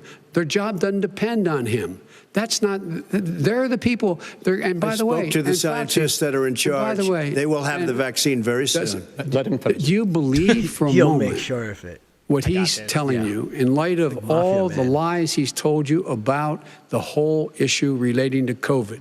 He still hasn't even acknowledged that he knew this was happening, knew how dangerous it was going to be back in February, and he didn't even tell you. He's on record as saying it. He panicked or he just looked at the stock market, one of the two, because guess what? A lot of people died, and a lot more are going to die unless he gets a lot smarter, a lot quicker. Mr. President? Did you use the word smart? So you said you went to Delaware State, but you forgot the name of your college. You didn't go to Delaware State. You graduated either the lowest or almost the lowest in your class. Don't ever use the word smart with me. Don't ever use that word. Oh, give me a break. Because you know what? There's nothing smart about you, Joe. 47 years you've done nothing. Let's have this debate. And if you would have had, let me just tell you something, Joe. If you would have had the charge of what I was put through, I had to close the greatest economy in the history of our country. And by the way, now it's being built again. And we're going to get to the economy in the next segment, sir. Okay. It's going up fast. Okay. When it comes to how the virus has been handled so far, the two of you have taken very different approaches, and this is going to affect how the virus is handled going forward by whichever of you ends up becoming the next president. I want to quickly go through several of those. Reopenings. Vice President Biden, you have been much more reluctant than President Trump about reopening the economy and schools. Why, sir? Because he doesn't have a plan. If I were running, I know what the plan is. You've got to provide these businesses the ability to have the money to be able to reopen with the PPE as well as with the sanitation they need. You have to provide them plastic. Tell that to Nancy Pelosi. Well, he's just shush for a minute. Tell it to Nancy Pelosi and Schumer. By the way, Chuck. Nancy Pelosi and Schumer, they have a plan. He won't even meet with them. The Republicans won't meet with him in the Senate. And he sits on his golf course. And, well, I mean, literally, think about it. You probably play more than I do, Joe. What about this question of reopenings and the fact? Well, he wants to shut down this country. And I want to keep it open. And we did a great thing by shutting it down. Wait a minute, Joe. Let me shut you down for a second, Joe, just for 1 second. He wants to shut down the country. We just went through it. We had to because we didn't know anything about the disease. Now we found that elderly people with heart problems and diabetes and different problems are very, very vulnerable. We learned a lot. Young children aren't. Even younger people aren't. We've learned a lot. But he wants to shut it down. More people will be hurt by continuing. If you look at Pennsylvania, if you look at certain states that have been shut down, they have Democrat governors all. One of the reasons they're shut down is because they want to keep it shut down until after the election on November 3rd. I want to move on to another because subject. It's a I want to move on to another subject. But those states are not doing well that are shut down right now. Respond to that. President Trump, you have begun to increasingly question the effectiveness of masks as a disease preventer. And in fact, recently you have cited the issue of waiters touching their masks and touching plates. Are you questioning the efficacy of masks? You have to understand, if you look, I mean, I have a mask right here. I put a mask on it, when I think I need it. Tonight, as an example, everybody's had a test, and you've had social distancing and all of the things that you have to. But I wear masks when needed. When needed, I wear masks. Okay, let me ask. I don't wear masks like him. Every time you see him, he's got a mask. He could be speaking 200 feet away from it. He shows up with the biggest mask I've ever seen. I will say this. Vice President Biden, go ahead, sir. Look, the way to open businesses is give them the wherewithal to be able to open. We provided money. But I was asking you, sir, about masks. Well, masks make a big difference. His own head of the CDC said if we just wore masks between now, if everybody wore masks in social distance between now and January, we'd probably save up to 100,000 lives. It matters. And they've also said the opposite. They've also said no serious person said the opposite. Well, look at Dr. Fauci. Dr. Fauci said the opposite. He did not say the opposite. We got a little bit more than a minute left in this segment. Masks are not good. Then he changed his mind. He said masks good. I'm okay with masks. I want to ask you both about one last subject, because your different approaches has even affected the way that you have campaigned. President Trump, you're holding large rallies with crowds packed together, thousands of people. Outside. They always use that. Outside, yes, sir. Agreed. Vice President Biden, you are holding much smaller events with nobody will show up. People with well, it's true. Nobody shows up to his rallies. All right. In any case, why you holding the big rallies? Why you not? You go first, sir. Because people want to hear what I have to say. I mean, but are you not worried about a great job as a president, and I'll have 35,000 people show up at airports. We use airports. Are you not worried about we the have disease a lot of issues, people. sir? Well, so far we have had no problem whatsoever. It's outside. That's a big difference, according to the experts. And we do them outside. We have tremendous crowds, as you see. I mean, and literally on 24 hours notice. And Joe does the circles and has 3 people someplace. Okay. By the way, did you see one of the last big rallies he had? And a reporter came up to him to ask him a question. He said, no, stand back. Put on your mask. Put on a mask. Have you been tested? I'm way far away from those other people. That's what he said. I can't. I'm going to be okay. He's not worried about you. He's not worried about the people out there breathing in one another. We've had no negative effect. No negative effect. We've had no negative effect. And we've had 35,000, 40,000 people at these rallies. Just quickly finish up, because I want to move on to our next. Yes, I would. He's been totally irresponsible the way in which he has handled the social distancing and people wearing masks, basically encouraged them not to. All right. He's a fool on this. If you could get the crowds, you would have done the same thing. But you can't. Nobody cares. Gentlemen, can we move on to the economy? Yes. The economy is, I think it's fair to say, recovering faster than expected from the shutdown. Much faster. In the second quarter, the unemployment rate fell to 8.4% last month. The Federal Reserve says the hit to growth, which is going to be there, is not going to be nearly as big as they had expected. President Trump, you say we are in a V-shaped recovery. Vice President Biden, you say it's more of a K-shape. What difference does that mean to the American people in terms of the economy? President Trump, in this segment, you go first. So we built the greatest economy in history. We closed it down because of the China plague. When the plague came in, we closed it down, which was very hard psychologically to do. He didn't think we should close it down, and he was wrong. And again, 2 million people would be dead now instead of still 204,000 people is too much. One person is too much. Should have never happened from China. But what happened is we closed it down, and now we're reopening, and we're doing record business.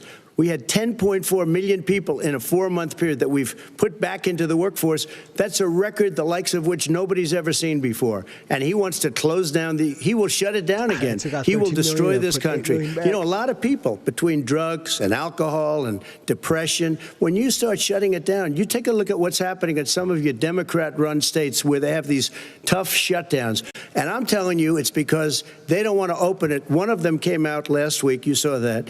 Oh, we're going to open up on November 9th. Why November 9th? Because it's after the election. They think they're hurting us by keeping them closed. They're hurting people. People know what to do. They can social distance. They can wash their hands. They can wear masks. They can do whatever they want. But they got to open these states up. When you look at North Carolina, when you look, and these governors are under siege, Pennsylvania, Michigan, and a couple of others, you got to open these states up. It's not fair. You're talking about almost it's like being in prison. And you look at what's going on with divorce. Look at what's going on with alcoholism and drugs. It's a very, very sad thing. And he'll close down the whole country. This guy will close down the whole country and destroy our country. Our country is coming back incredibly well, setting records as it does it. We don't need somebody to come in and say, let's shut it down. All right. Your 2 minutes, sir. We've now moved to you. Shut it down till he will shut it down. As I said, posing the question, the president says it's a V-shaped recovery. You say it's a K-shaped recovery. What's the difference? The difference is millionaires and billionaires like him in the middle of the COVID crisis have done very well. Billionaires have made another $300 billion because of his profligate tax proposal, and he only focused on the market. But you folks at home, you folks living in Scranton and Claymont and all the small towns and working class towns in America, how well are you doing? This guy paid a total of $750 in taxes. Sir, it's his I understand. You've agreed to the 2 minutes, so please let him have it. Do I get my time back? The fact is that he has, in fact, worked on this in a way that he's going to be the first president of the United States to leave office having fewer jobs in his administration than when he became president. Fewer jobs than when he became president. First one in American history. Secondly, the people who have lost their jobs are those people who have been on the front lines, those people who have been saving our lives, those people who have been out there dying, people who've been putting themselves in the way to make sure that we could all try to make it. And the idea that he is insisting that we go forward and open when you have almost half the states in America with a significant increase in COVID deaths and COVID cases in the United States of America. And he wants to open it up more. Why does he want to open it up? Why doesn't he take care of the American? You can't fix the economy until you fix the COVID crisis. And he has no intention of doing anything about making it better for you all at home in terms of your health and your safety. Schools. Why aren't schools open? Because it costs a lot of money to open them safely. You know, they were going to give, his administration was going to give the teachers and school students masks. And then they decided, no, couldn't do that because it's not a national emergency. Not a national emergency. They've done nothing to help small businesses. Nothing. They're closing. 1 in 6 is now gone.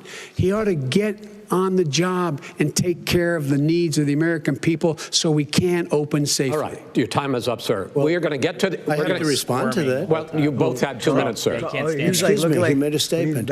So did you. People want their schools, people want their schools open. They don't want to be shut down. They don't want their state shut down. They want their restaurants. I look at New York. It's so sad what's happening in New York. It's almost like a ghost town, and I'm not sure it can ever recover what they've done in New York. People want their places open. They want to get back to their lives.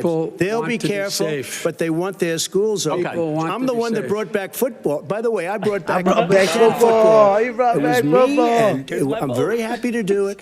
And people of Ohio are very proud of me. 200,000 dead. I brought back football. Gentlemen, we're going to get to your economic plans going forward in a moment. But first, Mr. President, as you well know, there's a new report that in 2016, the year you were elected president, and 2017, your first year as president, that you paid $750 a year in federal income tax each of those years.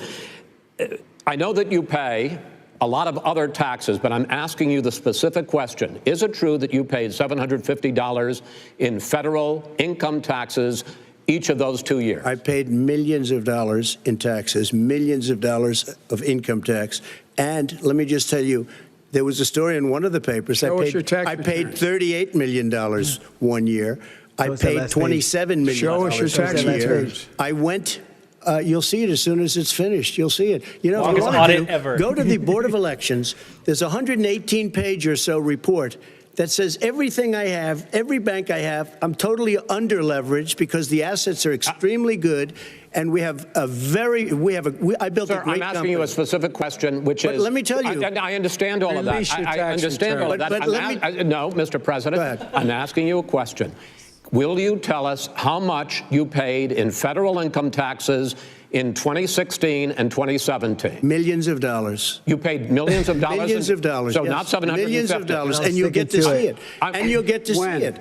But let me just tell you, Chris, let me just tell you something, that it was the tax laws. I don't want to pay tax. Before I came here, I was a private developer. I was a private business people. Like every other private person, unless they're stupid, they go through the laws, and that's what it is. He passed a tax bill that gave us all these privileges for depreciation and for tax credits. We build a building and we get tax credits, like the hotel on Pennsylvania Avenue. You get a massive, which, by the way, was given to me by the Obama administration, if you can believe that.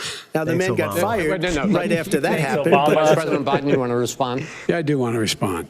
Look, the tax code that made him put him in a position that he pays less tax than a school teacher makes on the money a school teacher makes is because of him he says he's smart because he can take advantage of the tax code. And he does take advantage of the tax code. That's why I'm going to eliminate the Trump tax cuts. And I'm going to eliminate those tax cuts and make sure that we invest in the people who, in fact, need the help.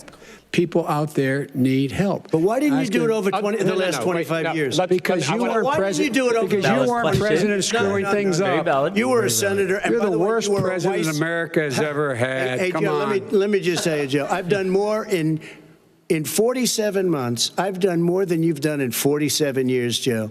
We've done things that you never even thought of doing, including fixing the broken military that you gave me, including taking care of your vets. Mr. President, we're talking about the economy. I'd like to ask you about your plans going forward, because, Mr. Vice President, your economic plan, if you were to be elected president, focuses a lot on big government, big taxes, big spending. I want to focus first on the taxes.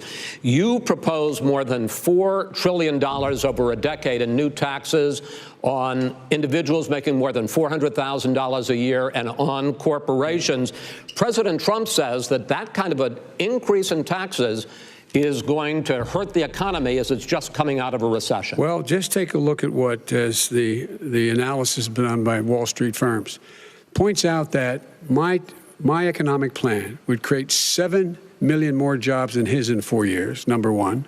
And number two, it would create an additional $1 trillion in economic growth, because it would be about buying American. That we're going to make this federal government spend $600 billion a year on everything from ships to steel to buildings and the like. And under my proposal, we're going to make sure that every penny of that has to be made by a company. But respectfully, sir, I'm talking about taxes, not spending. By the way, I'm going to eliminate a significant number of the tax. I'm going to make the corporate tax 28%. It shouldn't be 21%. You have 91 companies, in the Fortune 500, who don't pay a single penny in tax, making billions of dollars. Why didn't you do it before when you were vice president with Obama? Because you, in fact, passed that.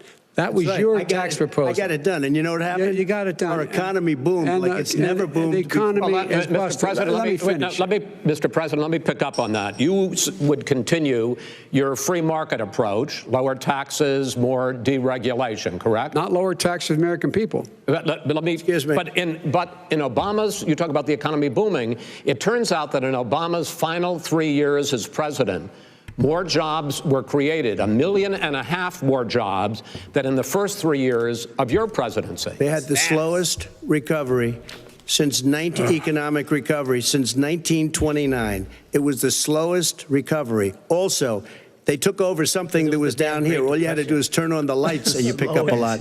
But they had the slowest economic recovery since 1929. Let me tell you about the stock market.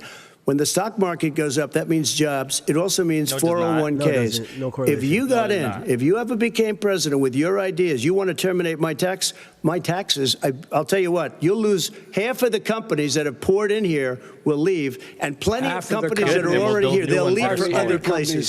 They will leave, and you will have a depression, the likes of which you've never seen. Look, we inherited the worst recession short of a depression in American history. I was asked to bring it back. We were able to have an economic recovery that created the jobs you're talking about. We handed him a booming economy. He blew it. It wasn't booming. He blew it. It wasn't booming. It was the weakest recovery Sir, is it since fair to, wait, is it fair to say he blew it when, in fact, when there was record low unemployment before COVID?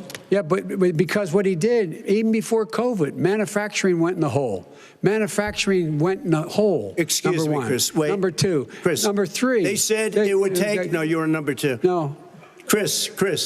They said it would take a miracle to bring back manufacturing. I brought back 700,000 jobs. They brought back nothing. They gave up on manufacturing. Part of my standard fare. I'm the guy that brought back the automobile industry. All right, let him. We brought back. I was asked to bring back Chrysler and General Motors. We brought them back right here in the state of Ohio and Michigan. He blew it. They're gone. He blew it.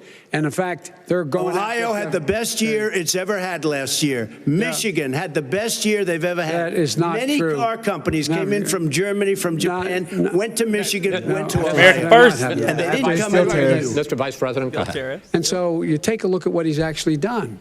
He's done very little. His trade deals are the same way. He talks about these great trade deals. You know, he talks about the art of the deal. China's perfected the art of the steal. We have a higher deficit with China now than we did before. We have the highest trade deficit with Mexico. China ate your lunch, down 18%. China ate your lunch, Joe, and no wonder your son goes in and he takes out billions of dollars. Takes out billions of dollars to manage. He makes millions of dollars. And also, while we're at it, why is it, just out of curiosity, the mayor of Moscow's wife gave your son $3.5 million. What did he do to deserve it? What did he do with Burisma to deserve $183,000? You've asked a question, let him answer. None of that is true. Oh, really? He Totally, didn't get $3.5 million? Mr. President, totally, Mr. President, please. Totally discredited. Totally discredited. And by the way, well, wait, he didn't get $3.5 million, Joe? Mr. Vice, he got $3.5 million. It is not true. Oh, really? Mr. President, it's an open discussion, please. It's a fact. It's a professional belief. You have raised an issue. Let the Vice President answer. Discredited. Did Burisma pay him $183,000 a month with no experience in energy? Mr. President, with no my son did nothing wrong at Burisma. I think he did. Mr. President, let him answer. He doesn't want to let me answer because he knows I have the truth. His position has been totally, thoroughly discredited. By who? And The media? By everybody. Well, by the media, by our allies, by the World Bank, by everyone has discredited. Matter of fact, even the people who testified under oth. So let me ask you this. No, go ahead, Mr. I'm listening to you. People he got $3.5 million from Moscow. He testified under oath in his administration, said, I did my job and I did it very well. Oh, I really? did it I'd like to know who they are. Well, I'll give you the list of the people who testified. No, go ahead, sir. Sure, you've already fired most of them because they did a good job. Some people don't do a good job. Yes, he did. With you, go ahead. Wait a minute. You get the final word, Mr. Well, it's hard to get any word in with this clown. Excuse me. Hey, let me just tell you. No. Mr. President. $3.5 million, Joe. That is simply Why did he deserve $3.5 million from Moscow? Look, here's the deal. We want to talk about families and ethics. I don't want to do that. I mean, his family we could talk about all night. His family's already... My family lost a fortune by coming down and helping us with government. And that's such Every single one of them lost. This is not about my family or his family. It's about your family. The American people. He doesn't... That's not true. It doesn't want to talk about what you need. You, the American people. It's about you. That's what we're talking about here. All right, that's the end of the segment. We're moving on. He didn't take them. Well, Vice President, no. Can I be honest? It's a very important question. Try to be honest. He stood up. No, the answer to the question is no. Ukraine. No, sir. With $1 billion, if you that is absolutely not true. You're going to have true. Gentlemen. I hate to raise my voice, but it seems to be, why should I be different than the two of you? So here's the deal. Good point. We have 6 segments. We have ended that segment. We're going to go to the next segment. In that segment, you each are going to have 2 uninterrupted moments. In those 2 uninterrupted minutes, Mr. President, you can say anything you want. I'm going to ask a question about race, but if you want to answer about something else, go ahead. But I think that the country would be better served if we allowed both people to speak with fewer interruptions. I'm appealing to you, sir, to do that. Well, and him too. Well, frankly, you've been doing more interrupting than he has. That's all right, but he does plenty. Well, less than, sir, less than, no, less than you have. Let's please continue on. The issue of race. Vice President Biden, you say that President Trump's response to the violence in Charlottesville 3 years ago, when he talked about very fine people on both sides, was what directly led you to launch this run for president. Oh, yeah, sure. President Trump, you have often said that you believe you have done more for black Americans than any president, with the possible exception of Abraham Lincoln. My question for the two of you is, why should voters trust you rather than your opponent to deal with the race issues facing this country over the next 4 years? Vice President Biden, you go first. It's about equity and equality. It's about decency. It's about the Constitution. And we have never walked away from trying to require equity for everyone, equality for the whole of America. But we've never accomplished it. But we've never walked away from it like he has done. It is true. The reason I got in the race is when those people, close your eyes, remember what those people look like coming out of the fields carrying torches, their veins bulging, just spewing anti-Semitic bile, and accompanied by the Ku Klux Klan. A young woman got killed. And they asked the president what he thought. He said there were very fine people on both sides. No president has ever said anything like that. It is who's now, second point I'd make to you is that when Floyd was killed, when Mr. Floyd was killed, there was a peaceful protest in front of the White House. What did he do? He came out of his bunker, had the military use tear gas on him so he could walk across to a church and hold up a Bible. And then what happened after that? The bishop of that very church said that it was a disgrace. The general who was with him said all he ever wants to do is divide people, not unite people at all. This is a president who has used everything as a dog whistle to try to generate racist hatred, racist division. This is a man who, in fact, you talk about helping African Americans. 1 in 1,000 African Americans has been killed because of the coronavirus. And if he doesn't do something quickly, by the end of the year, 1 in 500 will have been killed. 1 in 500 African Americans. This man is a savior of African Americans. This man cares at all. This man's done virtually nothing. Look, the fact is that you have to look at what he talks about. You have to look at what he did. And what he did has been disastrous for the African-American community. So, President Trump, you have 2 minutes. Why should Americans trust you over your opponent to deal with racism? He did a crime bill, 1994, where you call them super predators, African Americans, the super predators, and they've never forgotten it. They've never forgotten it, Joe. No, sir, it's his 2 minutes. So you did that, and they call you super predator, and I'm letting people out of jail now that you have treated the African American population community, you have treated the black community about as bad as anybody in this country. You did the and that's why, if you look at the polls, I'm doing better than any Republican has done in a long time, because they saw what you did. You call them super predators, and you've called them worse than that, because you look back at your testimony over the years, you've called them a lot worse than that. As far as the church is concerned, and as far as the generals are concerned, we just got the support of 250 military leaders and generals, total support. Law enforcement, almost every law enforcement group in the United States. I have Florida, I have Texas, I have Ohio, I have Portland. The sheriff just came out today and he said, I support President Trump. I don't think you have any law enforcement. You can't even say the word law enforcement, because if you say those words, you're going to lose all of your radical left supporters. And why aren't you saying those words, Joe? Why don't you say the words law enforcement? Because you know what? If they called us in Portland, we would put out that fire in a half an hour, but they won't do it because they're run by radical left Democrats. If you look at Chicago, if you look at any place you want to look, Seattle, they heard we were coming in the following day and they put up their hands and we got back Seattle. Minneapolis, we got it back, Joe, because we believe in law and order, but you don't. The top 10 cities and just about the top 40 cities are run by Democrats and in many cases radical left. And they've got you wrapped around their finger, Joe, to a point where you don't want to say anything about law and order.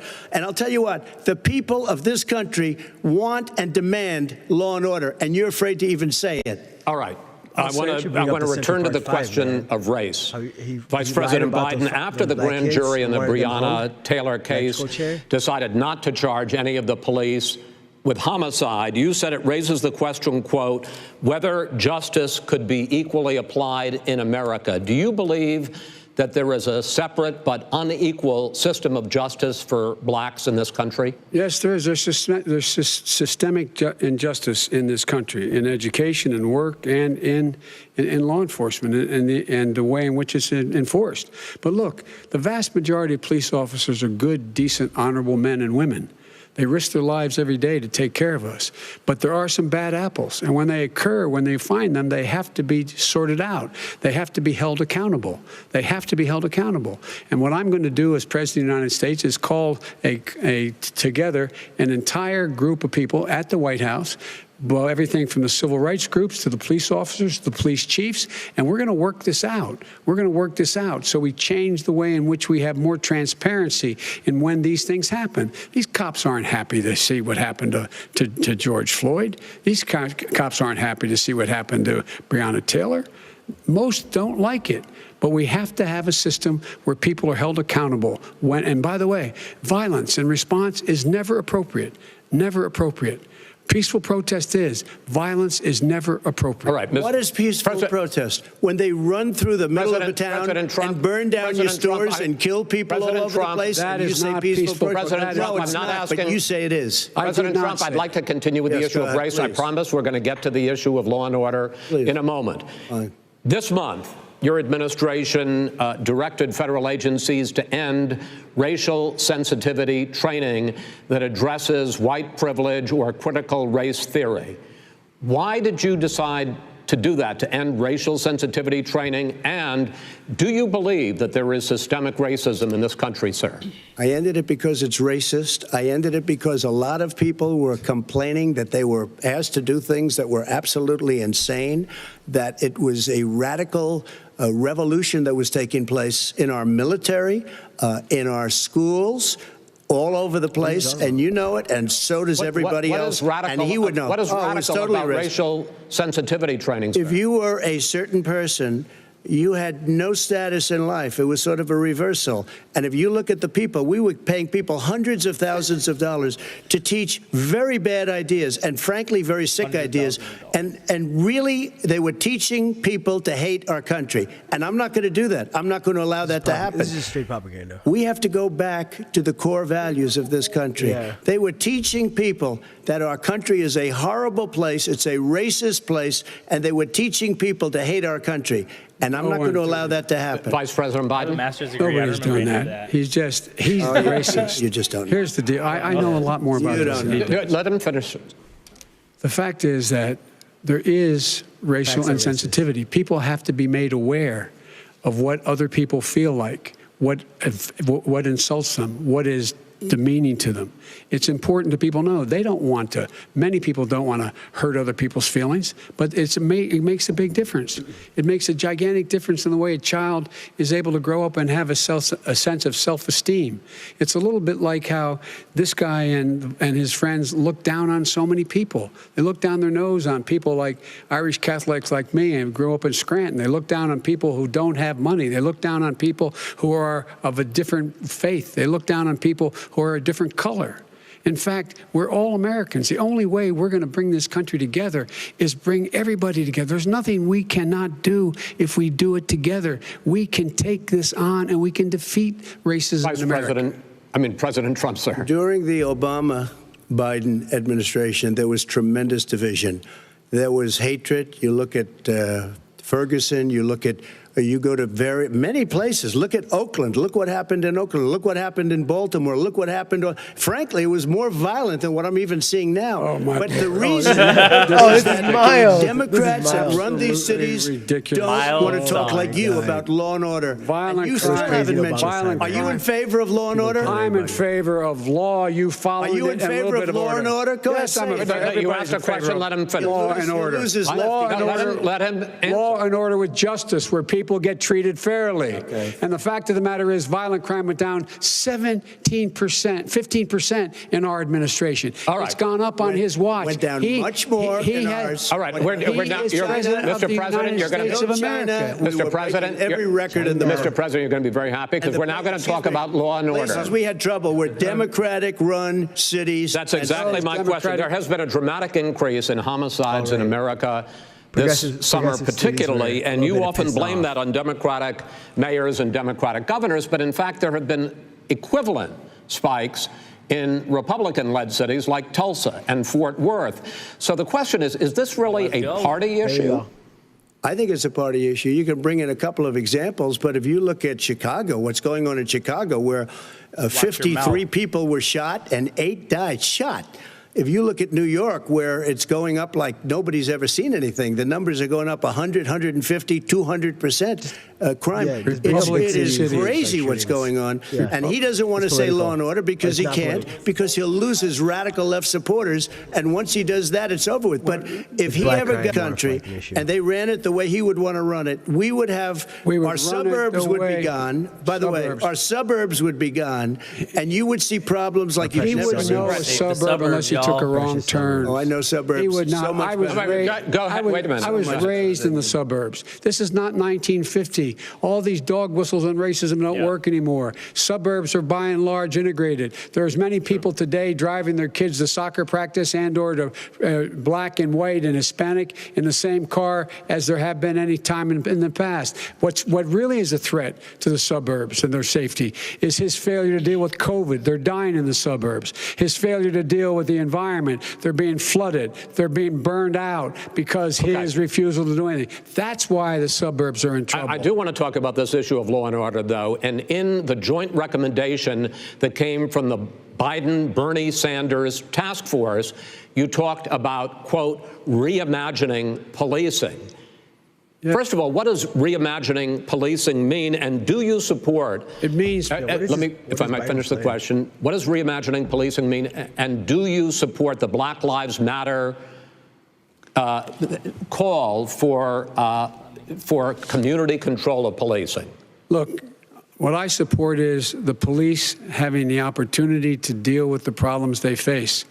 And I'm totally opposed to defunding the police offices. As a matter of fact, local police, the only one defunding it, his budget calls for a $400 million cut in local law enforcement assistance. They need more assistance. They need, when they show up for a 9/11 call, to have someone with them as a psychologist or psychiatrist to keep them from having to use force and be able to talk people down. We have to have community policing like we had before, where the officers get to know the people in the communities. That's when crime went down. It didn't go up, it went down. And so we have to be engaged. That's not what they're talking about, Chris. That's not what they're talking about. He's talking about defunding the police. That is not true. He doesn't have any law support. He has no law enforcement support. That's not true. Almost nothing. Look. Oh, really? Who do you have? Name one group that supports you. Name one group that came out and supported you. Go ahead. Think. We have time. We don't have time to do anything. No, think about it. Name one law enforcement group that came out and supported. Gentlemen, I think I'm going to take back the moderator's role, and I want to get to another subject, which is the issue of protests in many cities that have turned violent. In Portland, Oregon, especially, we had more than 100 straight days of protests, which I think you would agree. You talk about peaceful protests. Many of those turned into riots. Mr. Vice President, you say that people who commit crimes should be held accountable. The question I have, though, is, as the Democratic nominee, and earlier tonight you said that you are the Democratic Party right now, have you ever called the Democratic mayor of Portland or the Democratic governor of Oregon and said, hey, you got to stop this, bring in the National Guard, do whatever it takes, but you stop the days and months of violence in Portland? I don't hold public office now. I am a former vice president. I've made it clear. I've made it clear in my public statements that the violence should be prosecuted. It should be prosecuted. And anyone who commits it But should you've be never called for the people, the leader, excuse me, sir, you have never called for the leaders in Portland and in Oregon to bring in the National Guard and knock off 100 days of riots. They can, in fact, take care of it if he just stay out of the way. Look here. Oh, really? Oh, really? Here's the thing. I sent in the U.S. Marshals to get the killer of the young man in the middle of the street. They shot him, and for 3 days, President Trump, Portland wouldn't do anything. I had to send in the U.S. Marshals. They took care of business. Go ahead, sir. And by the way, you know, his own former spokesperson said, you know, riots and chaos and violence help his cause. That's what this is all about. I don't know who said that. I do. Who? I think Kellyanne Conway. I don't think she said that. She said that. And so here's the, here's the point. Go ahead. The point is that that's what he is, keeps trying to rile everything up. He doesn't want to calm things down. Instead of going in and talking to people and saying, let's get everybody together, figure out how to deal with this. What's he do? He just pours gasoline in the fire constantly, and every single solitary time. And to end this, button up this segment, I'm going to give you a minute to answer, sir. You have repeatedly criticized. I have to answer his statement. You have repeatedly.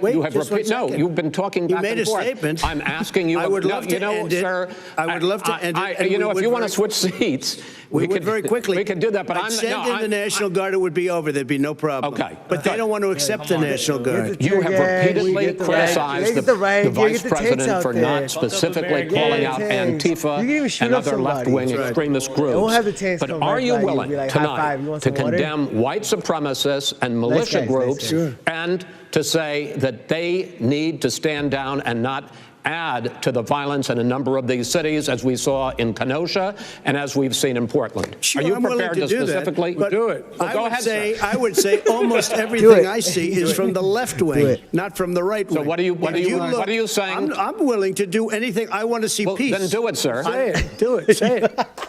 Do you want to call him? What do you want to call him? Give me a name. Give me a white name. Supremacists and white like me to condemn? White supremacists and right Proud Boys. Stand back and stand by. But I'll tell you what. Somebody's got to do something about Antifa and the left, because this is not a right-wing problem. This is a left-wing. This is a left-wing problem. White supremacists. Antifa's an idea, not an organization. Oh, you got it. Not militia. That's what his FBI director said. Well, then you know what? No, we're done, sir. We're moving on to I think we're done. It's okay, sorry. Everybody in your administration tells you the truth has a bad idea. Can I tell you what? You have no idea. Antifa is a dangerous, all right, radical gentlemen, group. We're now moving on to the Trump and Biden records. They'll overthrow you. When a president, I'm going to ask a question. When the president seeks a second term, it is generally a referendum on his record. But Vice President Biden, you like to quote one of your dad's sayings, which is, don't compare me to the almighty, compare me to the alternative. And in this case, sir, you are the alternative. Looking at both of your records, I'm going to ask each of you, why should voters elect you president over your opponent? In this segment, President Trump, you go first, 2 minutes.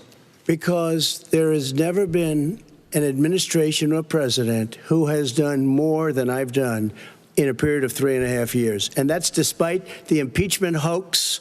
And you saw what happened today with Hillary Clinton, where it was a whole big con job. But despite going through all of these things, where I had to fight both flanks and behind me and above, there has never been an administration that's done what I've done. The greatest, before COVID came in, the greatest economy in history, lowest unemployment numbers. Everything was good. Everything was going. And by the way, there was unity going to happen. People were calling me for the first time in years. They were calling and they were saying it's time maybe, and then what happened? We got hit, but now we're building it back up again. A rebuilding of the military, including Space Force and all of the other things. A fixing of the VA, which was a mess under him. 308,000 people died because they didn't have proper health care. He was a mess.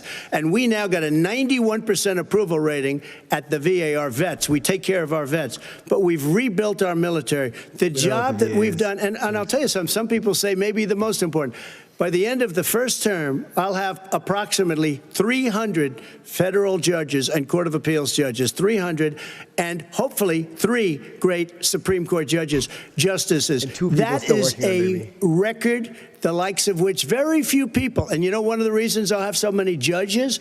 Because President Obama and him left me 128 judges to fill. When you leave office, you don't leave any judges. That's like, you just don't do that. They left 128 openings, and if I were a member of his party, because they have a little different philosophy, I'd say if you left us 128 openings, you can't be a good president, you can't be a good vice president. But I want to thank you because it gives us almost, it'll probably be above that number by the end of this term. 300 judges. It's a record. He's actually not wrong. Looking at both your records, why should they're the ones that voters are elect you president as opposed to President Trump? You have 2 minutes uninterrupted. Yeah, he definitely didn't answer Under this president, we become the White weaker, House is like a fucking ghost sicker, town. Like everybody poorer, wants to leave his side. more divided, and more violent.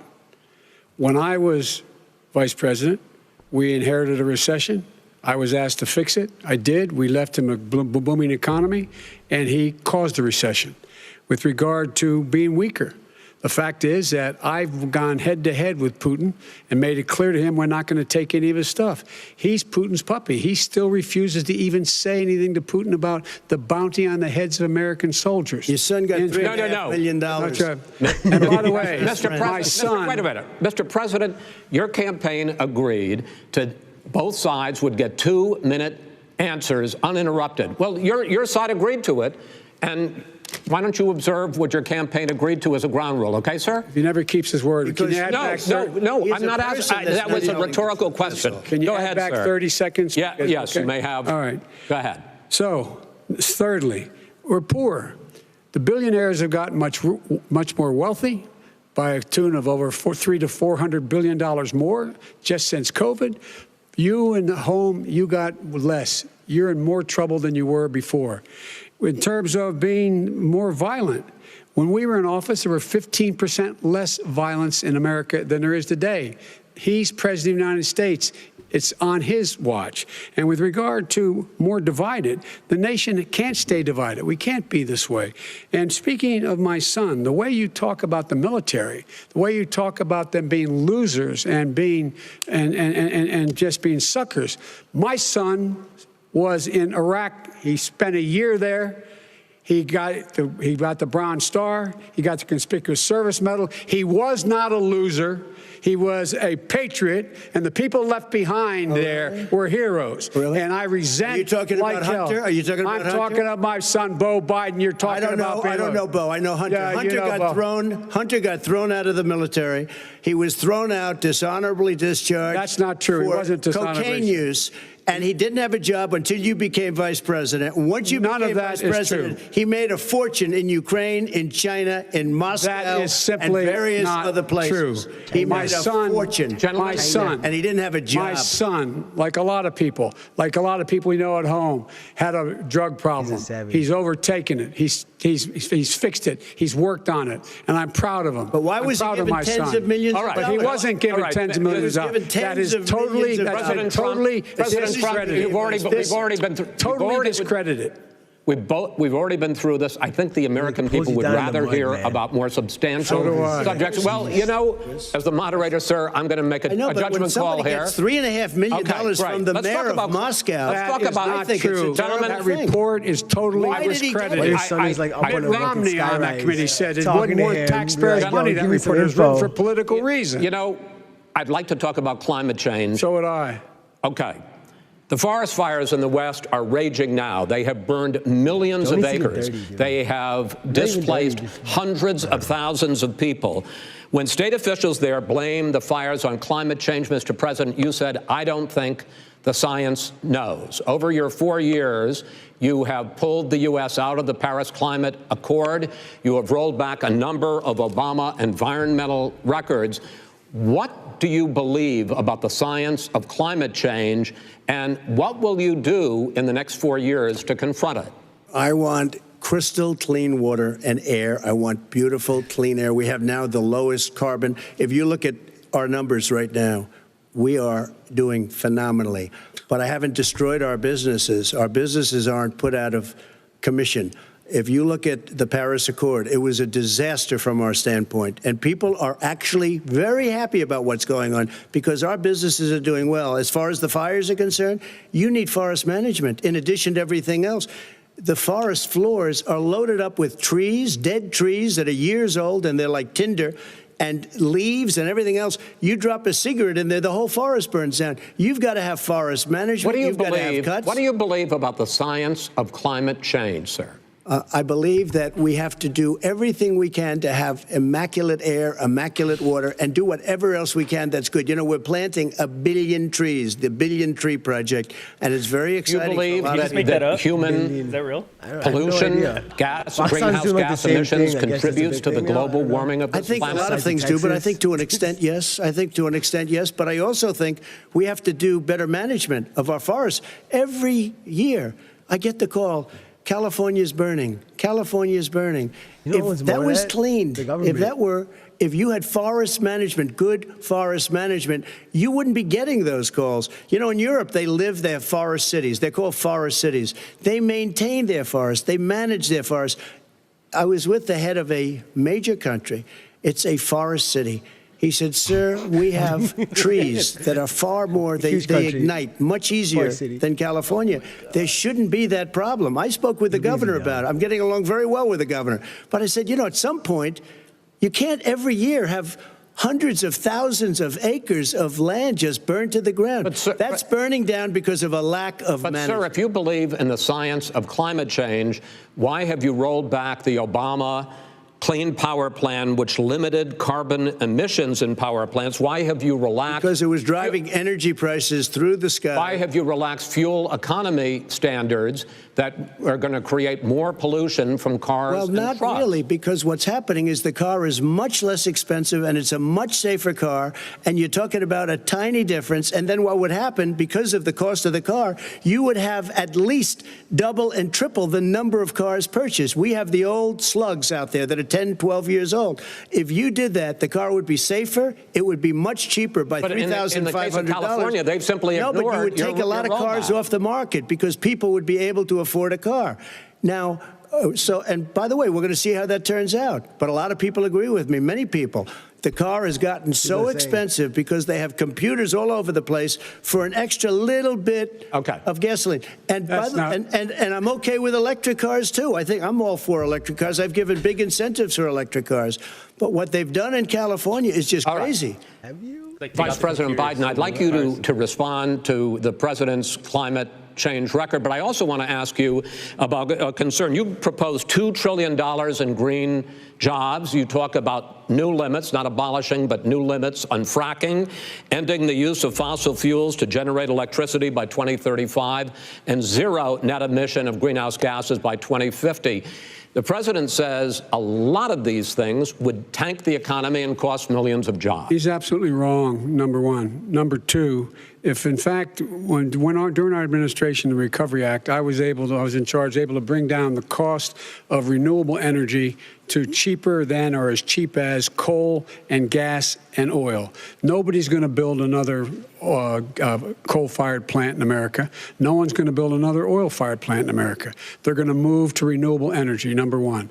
Number two, we're going to make sure that we are able to take the federal fleet and turn it into a fleet that's run on their electric vehicles. Making sure that we can do that, we're going to put 500,000 charging stations and all of the highways that we're going to be building in the future. We're going to build an economy that, in fact, is going to provide for the ability of us to take 4 million buildings and make sure that they, in fact, are weatherized in a way that, in fact, they'll emit significantly less gas and oil because the heat will not be going out. There's so many things that we can do now to create thousands and thousands thousands of jobs. We can get to net zero in terms of energy production by 2035. Not only not costing people jobs, creating millions of good paying jobs, not $15 an hour, but prevailing wage, by having a new infrastructure that, in fact, is green. And the first thing I will do, I will rejoin the Paris Accord. I will join the Paris Accord because with us out of it, look what's happening. It's all falling apart. And talk about someone who has no relationship with foreign policy.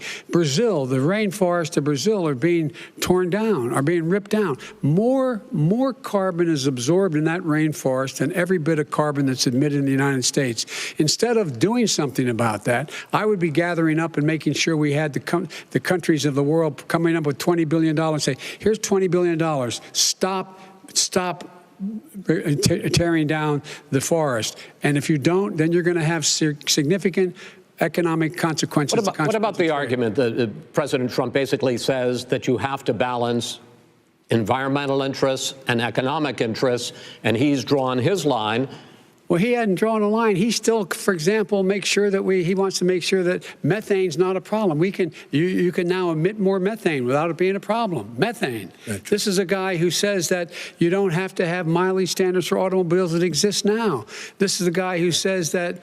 Well, the fact is, it's all true. And here's the deal. About the Green New Deal. And it's not $2 billion or $20 billion, as you said.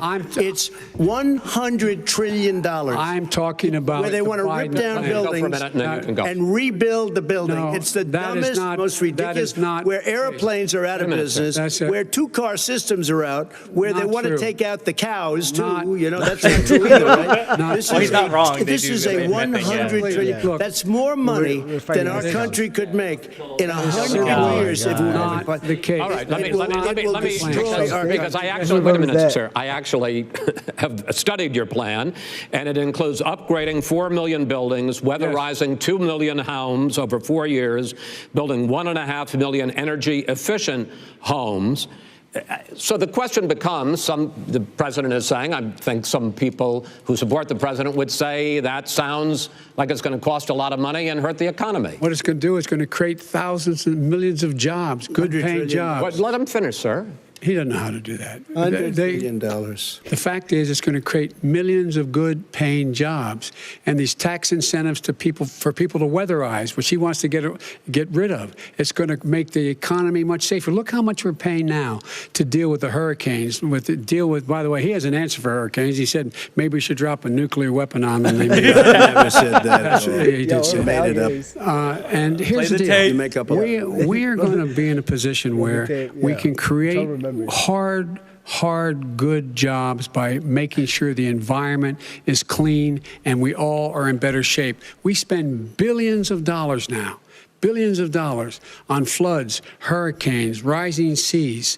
We're in real trouble. Look what's happened just in the Midwest with these storms that come through and wipe out entire sections and counties in Iowa. They didn't happen before. They're because of global warming. We make up 15% of the world's problem. But the rest of the world, we've got to get them to come along. That's why we have to get back into the Paris Accord. All right, gentlemen. Wait a minute, Chris. So why didn't he do it for 47 years? You were vice president. Why didn't you get the world? China sends up real dirt into the air. Russia does. India does. They all do. We're supposed to be good. And by the way, he made a couple of statements. The Green New Deal is $100 trillion. That is not my plan. That's the Green New you want to rebuild every is building. Not my plan. I want to rebuild every. If he knew anything about, he made a statement about the military. He said I said something about the military. He and his friends made it up, and then they went with it. I never said it. Okay, that is what not he true. did. Sir, you're done in this segment. He called the military stupid bastards. And he said it on tape. He said stupid bastards. He said it. Stop. I would never say that. Play it. You just get away with it. Mr. Vice President answered his final question. The final question is, I can't remember which of all his rantings. I'm having a little trouble myself, but and about the economy and about this question of what it's going to cost. The economy. I mean, the Green New Deal and the idea of what your environmental changes will do. The Green New Deal will pay for itself as we move forward. We're not going to build plants that, in fact, are great polluting plants. So do you We're support the Green New Deal?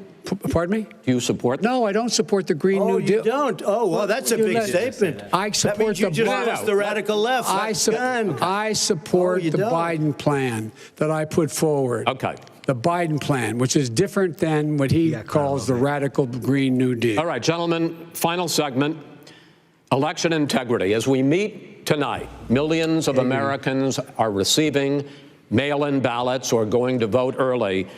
How confident should we be that this will be a fair election, and what are you prepared to do over the next 5+ weeks, because it'll not only be to Election Day, but also counting some ballots, mail-in ballots after Election Day. What are you prepared to do to reassure the American people that the next president will be the legitimate winner of this election? In this final segment, Mr. Vice President, you go first. Prepared to let people vote. They should go to iwillvote.com, decide how they're going to vote, when they're going to vote, and what means by which they're going to vote.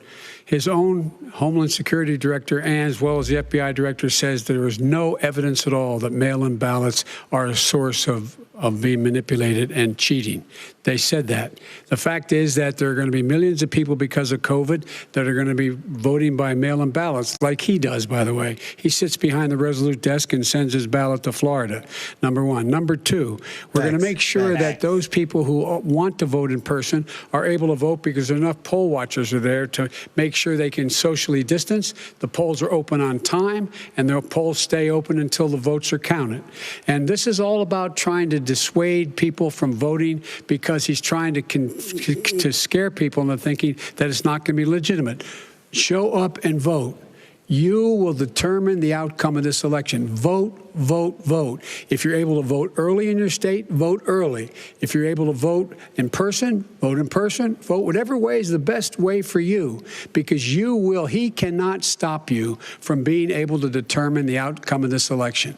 And in terms of whether or not, when the votes are counted, and they're all counted, that will be accepted. If I win, that will be accepted. If I lose, that'll be accepted. But by the way, if in fact he says he's not sure what he's going to accept, well, let me tell you something. It doesn't matter, because if we get the votes, it's going to be all over. He's going to go. He can't stay in power. It won't happen. It won't happen. So vote.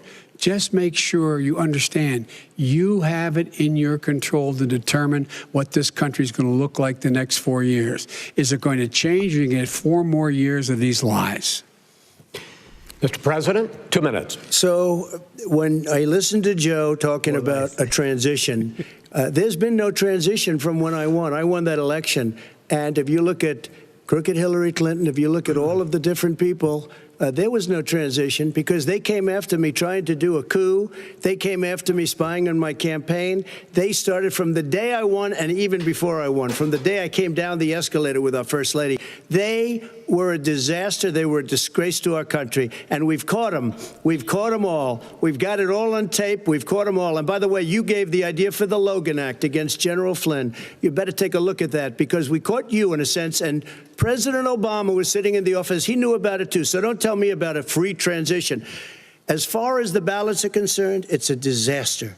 A solicited ballot, okay, solicited is okay. You're soliciting, you're asking, they send it back, you send it back. I did that. If you have an unsolicited, they're sending millions of ballots all over the country.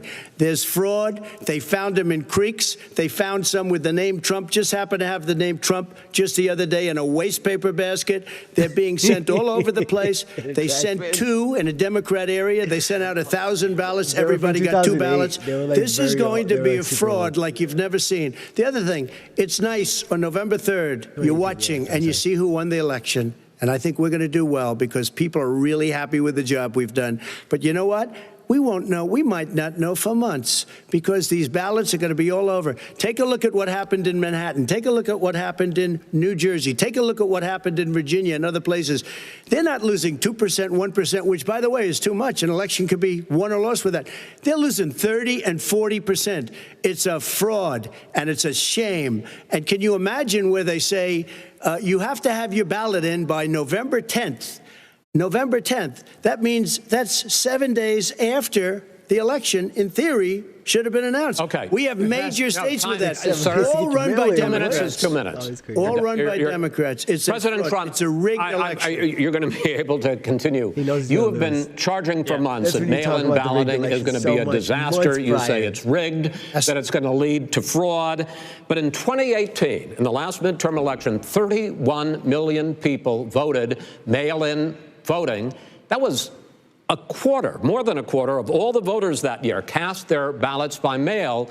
Now that millions of mail-in ballots have gone out, what are you going to do about it? And are you counting on the Supreme Court, including a Justice Barrett, to settle any dispute? Yeah, I think I'm counting on them to look at the ballots, definitely. I hope we don't need them in terms of the election itself. But for the ballots, I think so, because what's happening is incredible. I read today, where at least 1% of the ballots for 2016 were invalidated. They take them, we don't like them, we don't like them. But what they are you throw going to them do out about left it? There and are right. millions of ballots going out What right you now. do What is are you gonna go do? and vote. You do a solicited ballot, and that's okay, or you go and vote. I'm asking you about the fact that millions of people. You go and vote. You go and vote, but like what I'm they saying is, what are you gonna do used about to the in fact the that old. millions of people. You either do, Chris, a solicited ballot where you're sending it in, they're sending it back, and you're sending. They have mailmen with lots of it. Did you see what's going on? Take a look at West Virginia. Mailmen selling the ballots. They're being sold. They're being dumped in rivers. This is a horrible thing for our country. This is not going to end well. This is not going to end well. 5 states have had mail-in ballots for the last decade or more, 5, including 2 Republican states. And you don't have to solicit the ballot. It's sent to you. It's sent to your home. What they're saying is that it has to be a postmark by election day. If it doesn't get in till the 7th, 8th, 9th, it still should be counted. He's just afraid of counting the votes because You're wrong. You're wrong. I want to continue with you on this, Vice President Biden. Chris, he's so wrong when he makes a statement like that. Excuse me. Vice President Biden, the biggest problem, in fact, over the years with mail-in voting has not been fraud historically.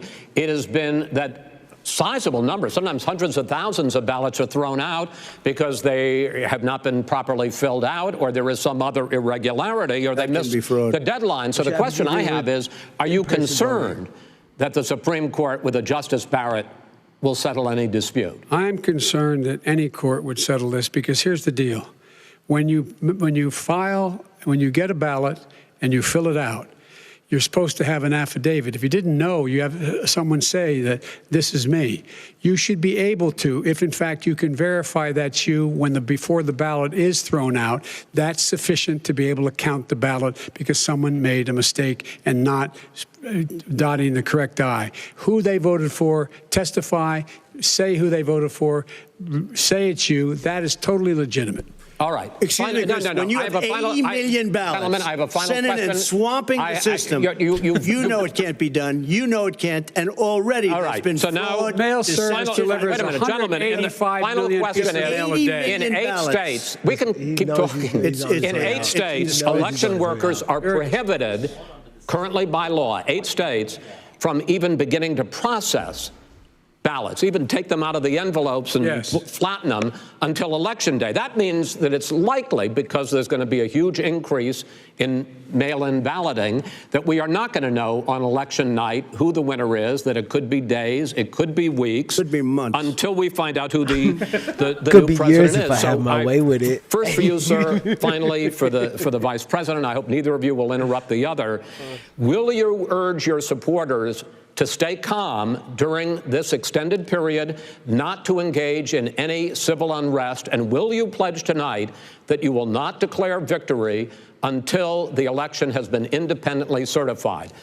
President Trump, you go first. I'm urging my supporters to go into the polls and watch very carefully, because that's what has to happen. I am urging them to do it. As you know, today there was a big problem. In Philadelphia, they went in to watch. They're called poll watchers, a very safe, very nice thing.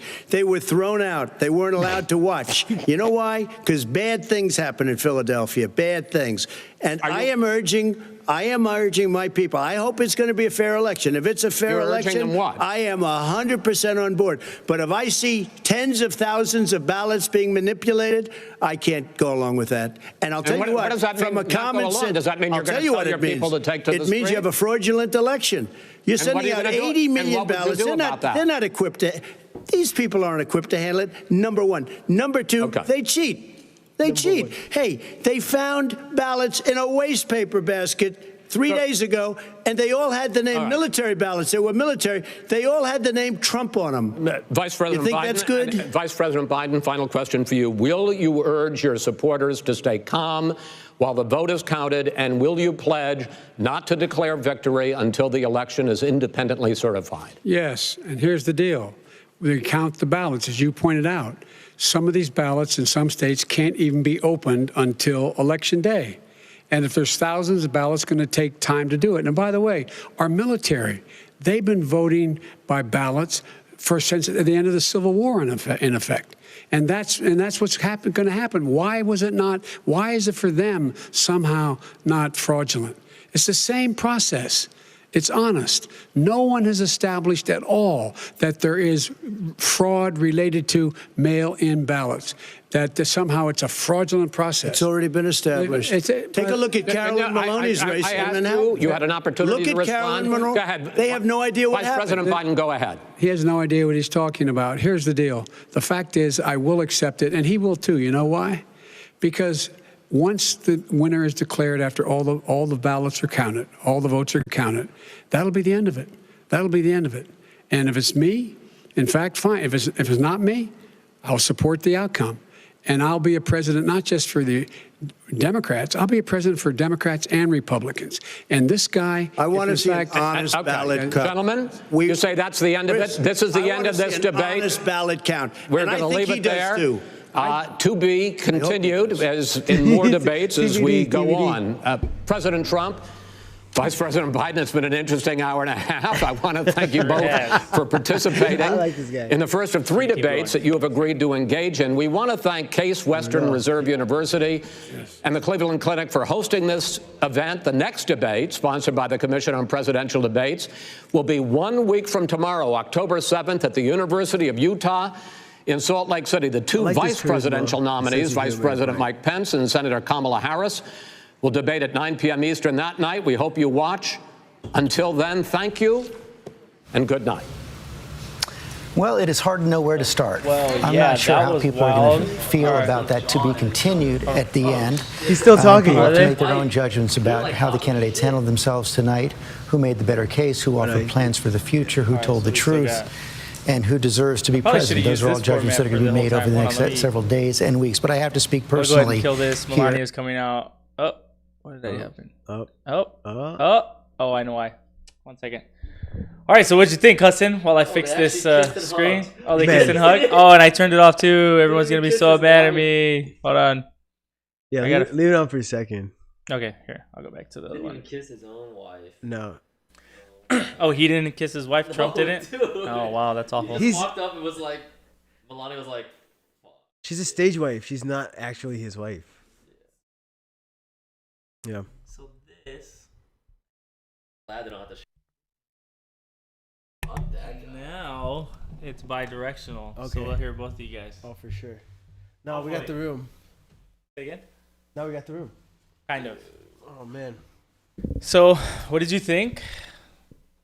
What were first impressions? Man, I should have taken notes, but Biden he held his ground. Okay. Trump was definitely in full bully mode, and he takes control of these debates. He takes control of these debates every time. Well, he's trying to take control of the debate. And he does it pretty well, because anytime someone says something else, he use lies. Well, he's just talking over people. I don't know how effective it was. I mean, I think so. I was watching the numbers of people that were watching, right? And you and I weren't talking most of the time, nor anyone else in the room. Right. And people were popping in. They were there for like a couple minutes, and then they would leave. And I was paying attention to who was talking. And now, don't get me wrong, I'm not saying Biden is like enthralling and like I want to hear him talk either. But I think people are just becoming tired of hearing like toddler talk, you know? Like he's pouty and fucking. It reminded me of like Thanksgiving uncle talk almost. You know what I mean? Give me one example. Give me one example. Something like that. Oh, for the president, out. the chief, or whatever it was. Right. Where Trump always like talked a little extra. Sure. And Biden, I think, kind of like held a little bit more content. Sure. But it was entertaining to the fullest. It was a family dilemma. It is. And he kept bringing up, what was it, Bo Hunter? Bo Biden? Hunter Biden. Yeah. What was it? Crack, coke? What did he have a problem with? I don't know what his drug problem. I think it was crack. Yeah, I think he was a crackhead. It doesn't even matter. I think let's look it up. Let's fact check it. He's stretching the drug problem to the fact that he's like embezzling money from like Russia. Sure. And then like even I felt kind of bad for Biden where he was like, yeah, my son has a drug problem, even though that wasn't even the topic. Talk to the camera. That wasn't Why even are you talking like. to me? It doesn't matter. Yeah. I just felt like Trump is very easy to pull you in to that situation, and he kind of won at that point. Well, yeah, I gotta be honest. I'm pretty impressed with Biden. Like, I really thought he was gonna fall apart. I feel like he was super sharp. So, to Trump's, not so much to his credit, but to what he was trying to say, which was, he's like, yo, let's test this guy for drugs, like performance enhancing drugs. Yeah. Like legit. Like he was like kind of sharp, kind of cognizant. He was remembering facts. He didn't stutter too much. And apparently he's had this problem his whole life or whatever. Yeah. I actually didn't know that much. I didn't either. And I thought it was kind of petty that they doled it out. They doled it out during the last couple of years. The convention. Yeah. And I thought like he was deteriorating, and I thought like this is a person that's kind of like very old and kind of like it wasn't like an actual like pre-existing condition, right? That he had a stutter. But after knowing that, I feel like it's kind of more impressive that he is on the stage and he's able to like hold himself down. And every time he is about to stutter, sure, I feel him like catch it and come back. But still a career politician, so I'm always skeptical. He did mess up though, because he did say the Green New Deal will pay for itself, and then immediately Trump was like, "Oh, so you support the Green New Deal?" And he's like, "Well, no, I support the Biden plan." And then he brought up like the fake like $100 trillion. Yeah. And then Biden didn't even correct that at all. Yeah. He was just like, no. No, you don't And know then what eventually he's you're like, talking yeah. And then the moderator was like, you just agreed to that. And he's like, Sure. no, I never agreed to that. Right. The one thing that I will say that I don't like that Biden is doing, that I think is going to hurt him in the just in the election, is he's discounting all the Bernie Sanders voters, right? Right. And it's one thing to not want to buy into Trump's narrative of the radical left, like socialists and all that stuff. That's fine, right? You don't have to, because Bernie supporters weren't trying to present themselves as part of that narrative anyways, right? But where Biden says, well, I beat the socialists and I beat the socialists by a lot and all this shit, like it's bullshit. It's right? bullshit. It's such bullshit for sure. Yeah. And then you want to fucking spit in our face, and then you want us to turn around and vote for you. Yeah, and he's kind of known for that. He has a history of kind of like overselling himself and then having to catch himself later. Sure. And then he has to correct like, no, I didn't mean it like that, or I make mistakes. So the biggest Biden thing is he's Uncle Biden, right? So Uncle Joe. So Uncle Joe makes mistakes, and then he like catches himself, and it's not a big deal. The gaffe machine, right? Yeah. So why does he get so many passes? Why does he just get to say stupid shit all the time and everyone votes for him? But people don't vote for him. People don't vote for him. He has lost like 3 presidential elections. He's lost a lot of presidential debates. But elections, like he ran for president a bunch of times, and yes, I think it was 3 that he lost. But now he's against like a professional liar who doesn't have to correct himself at all. Right. Who has basically like, who's kind of invincible in the sense that like you can literally bring it up for like molestation, rape, stealing, racism, you name it, and then he'll just kind of like sidetrack you, and it's fine. So it's kind of ironic that he's against another person, right, who has to actually correct himself and like doesn't have necessarily those charges. It's crazy. Like this was one of the first times that I ever saw a moderator like hold Trump's feet to the flame, and then he kind of would, and it was crazy because normally the moderators, they compose themselves, right, and they don't allow themselves to become part of the discussion. They're just there to ask. But like Chris Wallace was like laughing at Trump and like, or like at himself in the situation. He almost gave me the vibe that he was like, "What the fuck am I doing here?" Like, no, it was very real. It felt like very personal and like it wasn't like robotic. This debate wasn't like from a moderator's sense. He was like, "Come on, guys." You know what I mean? It was almost like the cool parent trying to moderate two kids fighting over like anything, anything. Yeah, like who gets to sit? It's like they're fighting over who gets to sit in the front seat. That's what they're fighting over. Who gets the bottom bed, right? So you know what I mean? PN over here, Patty Wynn. What do you feel? Like, what do you feel who won or what? Yeah, I mean, I think the debate played out exactly how everyone was expecting it, right? I mean, you got Trump doing his thing, spouting lies. He's probably spouted 1,000 lies a minute. I mean, that's what he does, right? He says one thing and he says one lie and it takes Biden 2-3 minutes to debunk that lie. Meanwhile, Trump says 3 more lies in that time. So I mean, that's Trump's MO. He's just gonna flood the whole street with lies so that he can distract. He can disengage with the actual question. He can fight the moderator. He can make up all these excuses.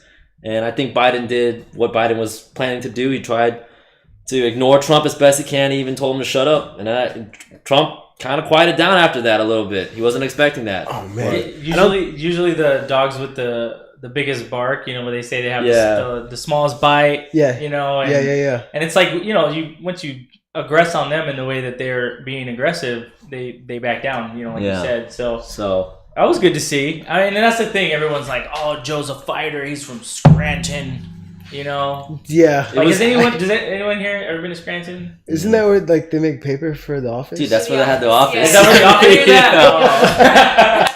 I don't watch The Office, so I don't know. But, no, but he did call the sitting president a clown like 3 times. That was actually pretty. It was good to see Biden like stand up and be like, "Yo, you know, I'm not gonna sit here and just totally ignore you." Sure.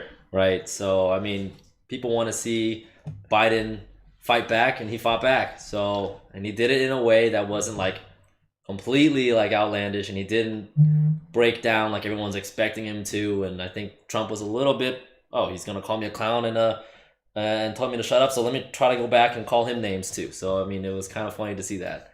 I was definitely expecting, like, I don't know, this is exactly what I expected. They couldn't talk about any policy issues, no substance, because Trump was just being a freaking toddler the whole time.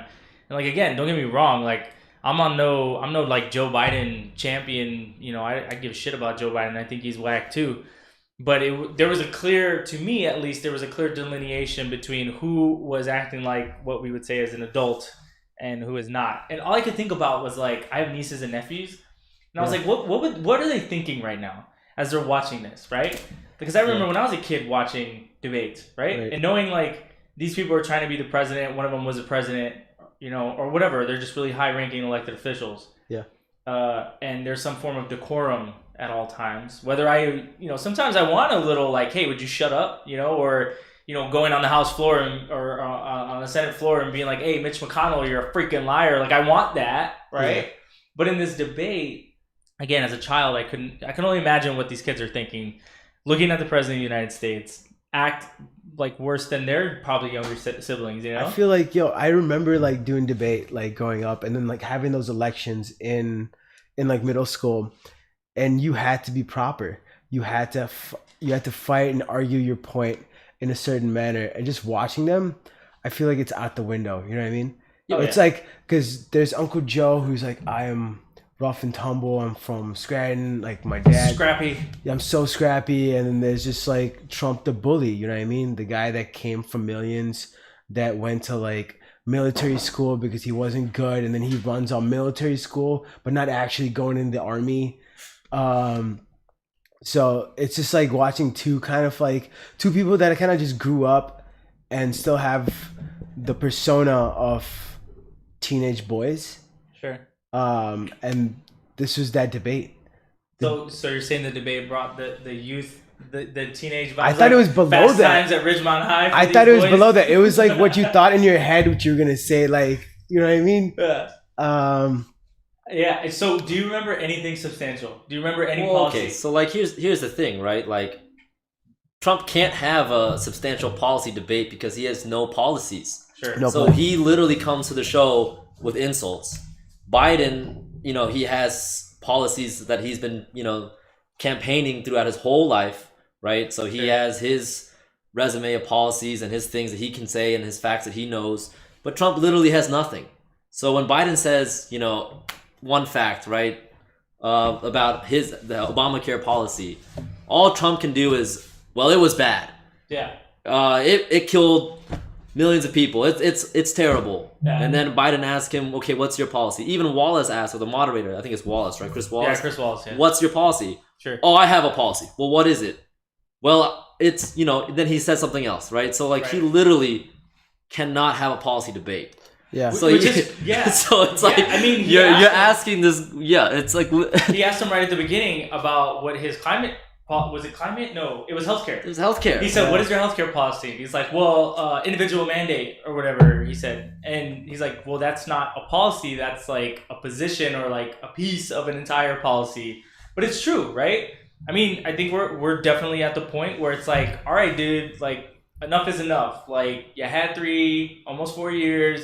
Right. You said you were gonna do this shit. You didn't do half the shit you said we were gonna do, but us. Not for who? Yeah, exactly. Unfortunately, not for who. Right. Here's the crazy thing. It's not even hard to create a healthcare plan. I've read Bernie's, I've read Andrew Yang's, just to compare the two.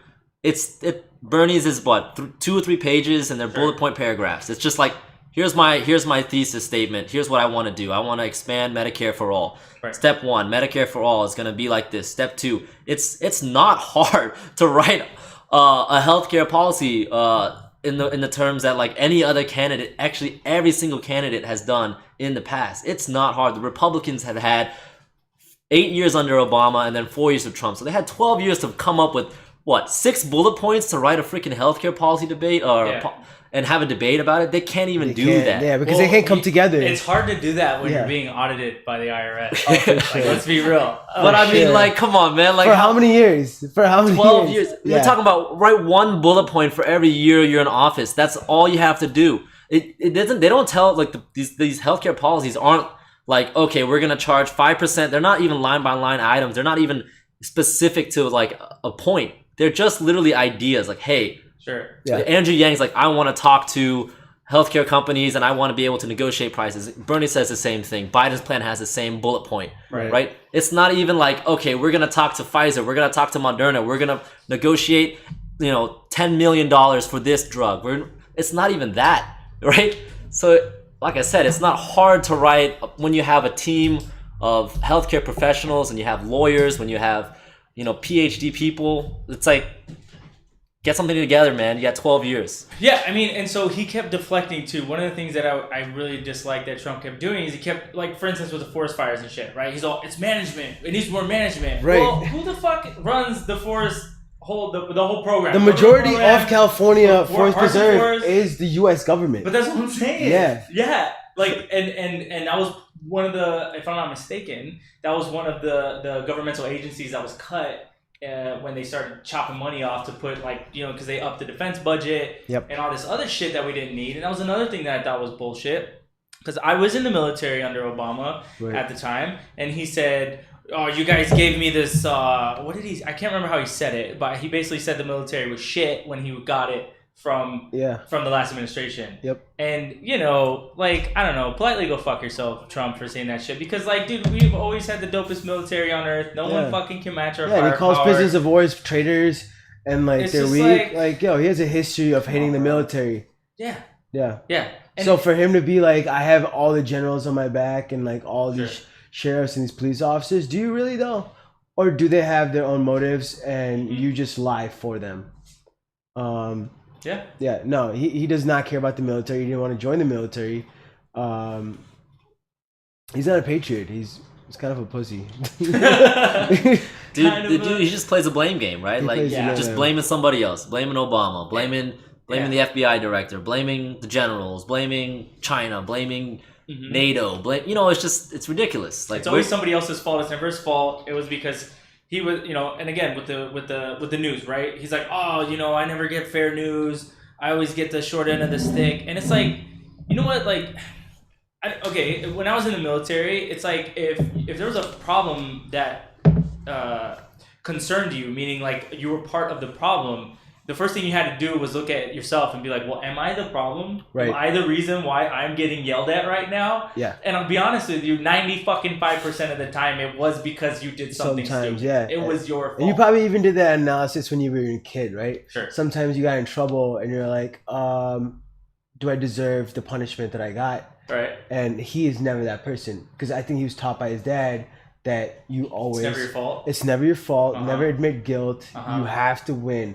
Winner, as you know what I mean? At all costs. So for him, that's why lying is so easy for him. Sure. Losing is not an option. Denying you're wrong is just normal to him. So I don't know, man. So what do you guys, what's your election predictions?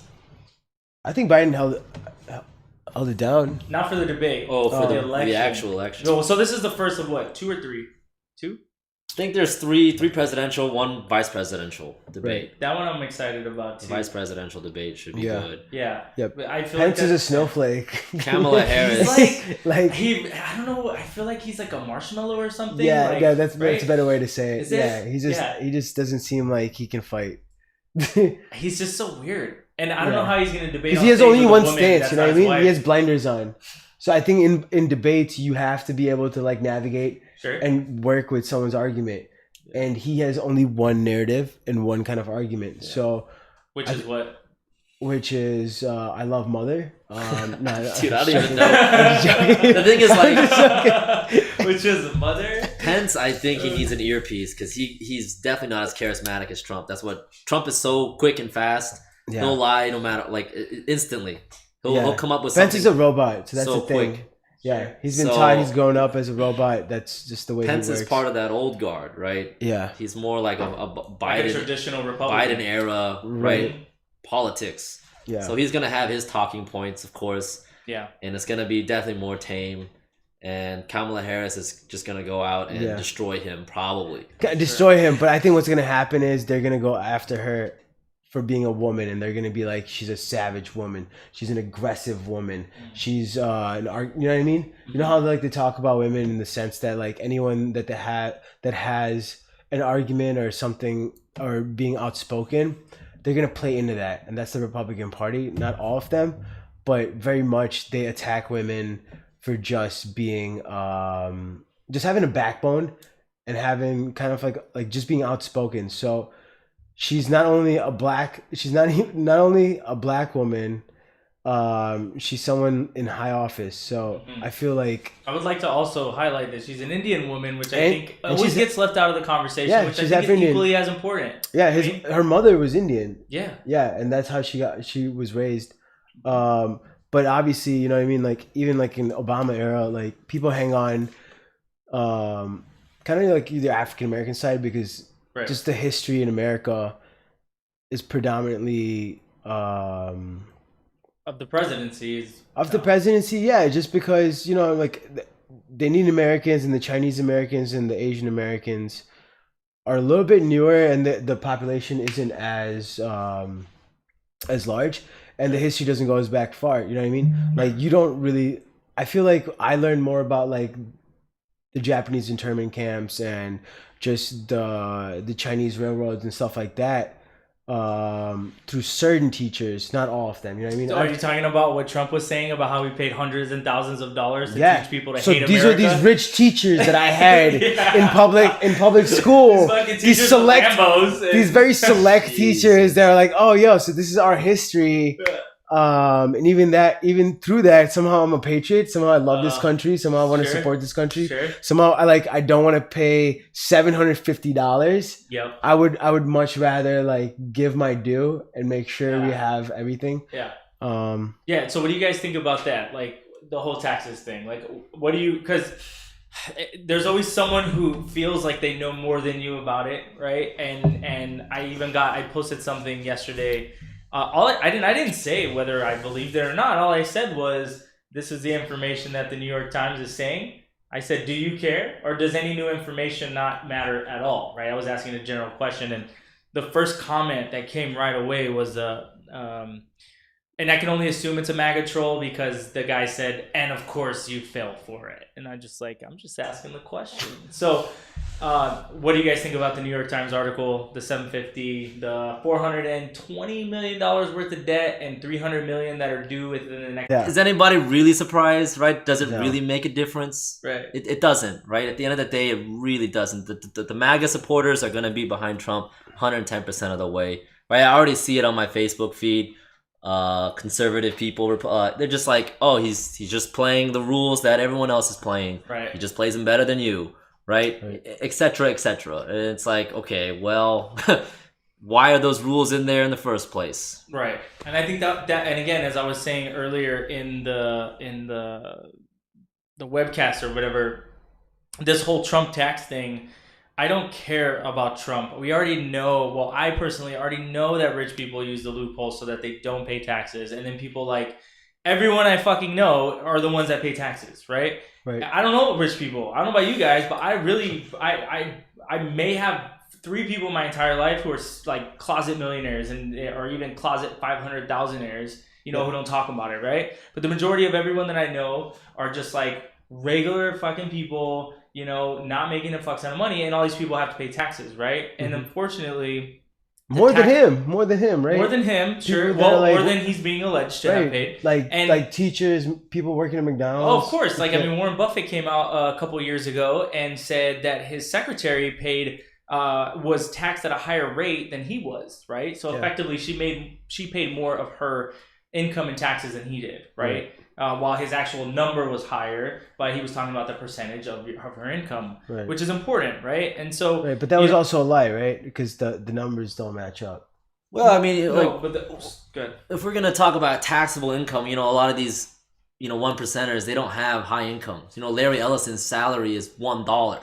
So you can't you tax $1. Yeah, he's gonna pay. If you owe $400 million, there's a there's a difference. Are we gonna tax the guy that owes money to the government or just owes money in general, and then you're claiming bankruptcy all the time?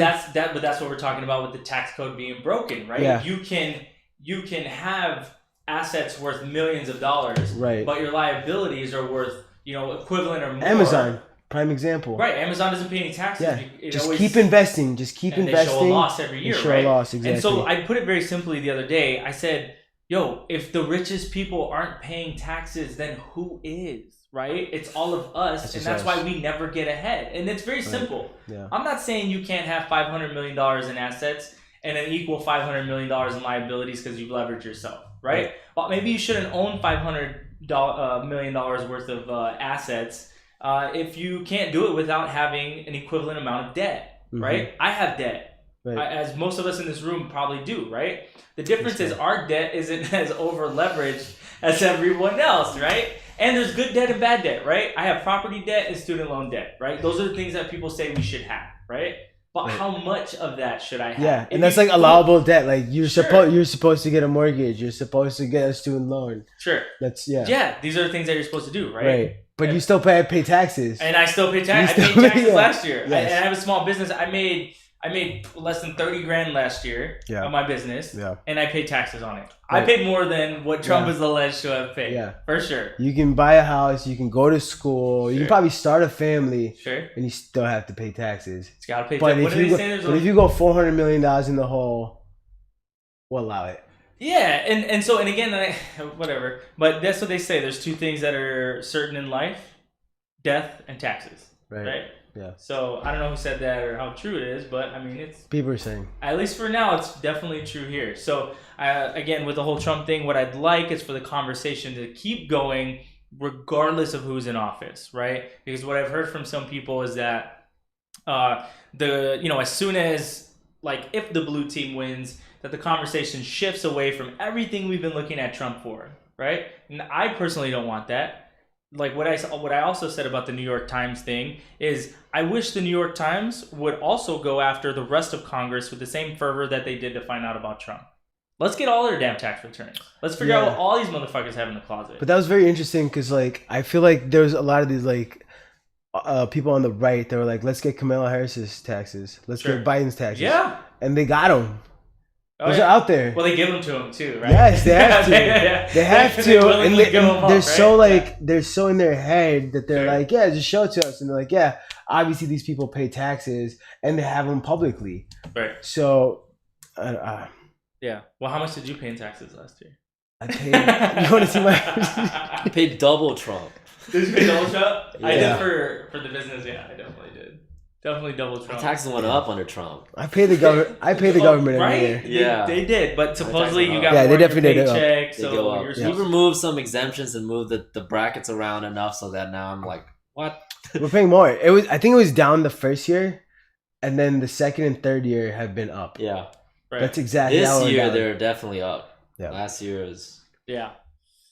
Well, all right. Well, let's shut it down. We got a few people watching, so we'll let them go quietly because it's time to go. So I want to thank my 1.5 guests. I say 1.5 because Patrick came on late in the game, but I've been trying to get both of these dudes on for quite some time. So hoping that they come back and we can do this again. I appreciate everybody for tuning in, and for the one person on YouTube who just showed up, I'm sorry we're about to leave. Is that my girlfriend? Hey, cat. But yeah, appreciate you guys tuning in. If you guys are down, you guys want to do this again for the rest of the debates?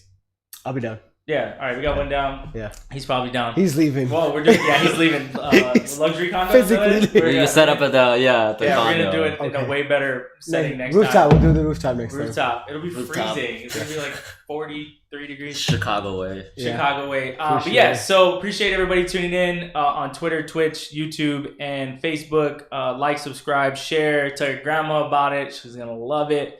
But we'll see you guys again in a few. And as always, on the DA perspective, I may not always be correct, but at least I started the conversation. Peace.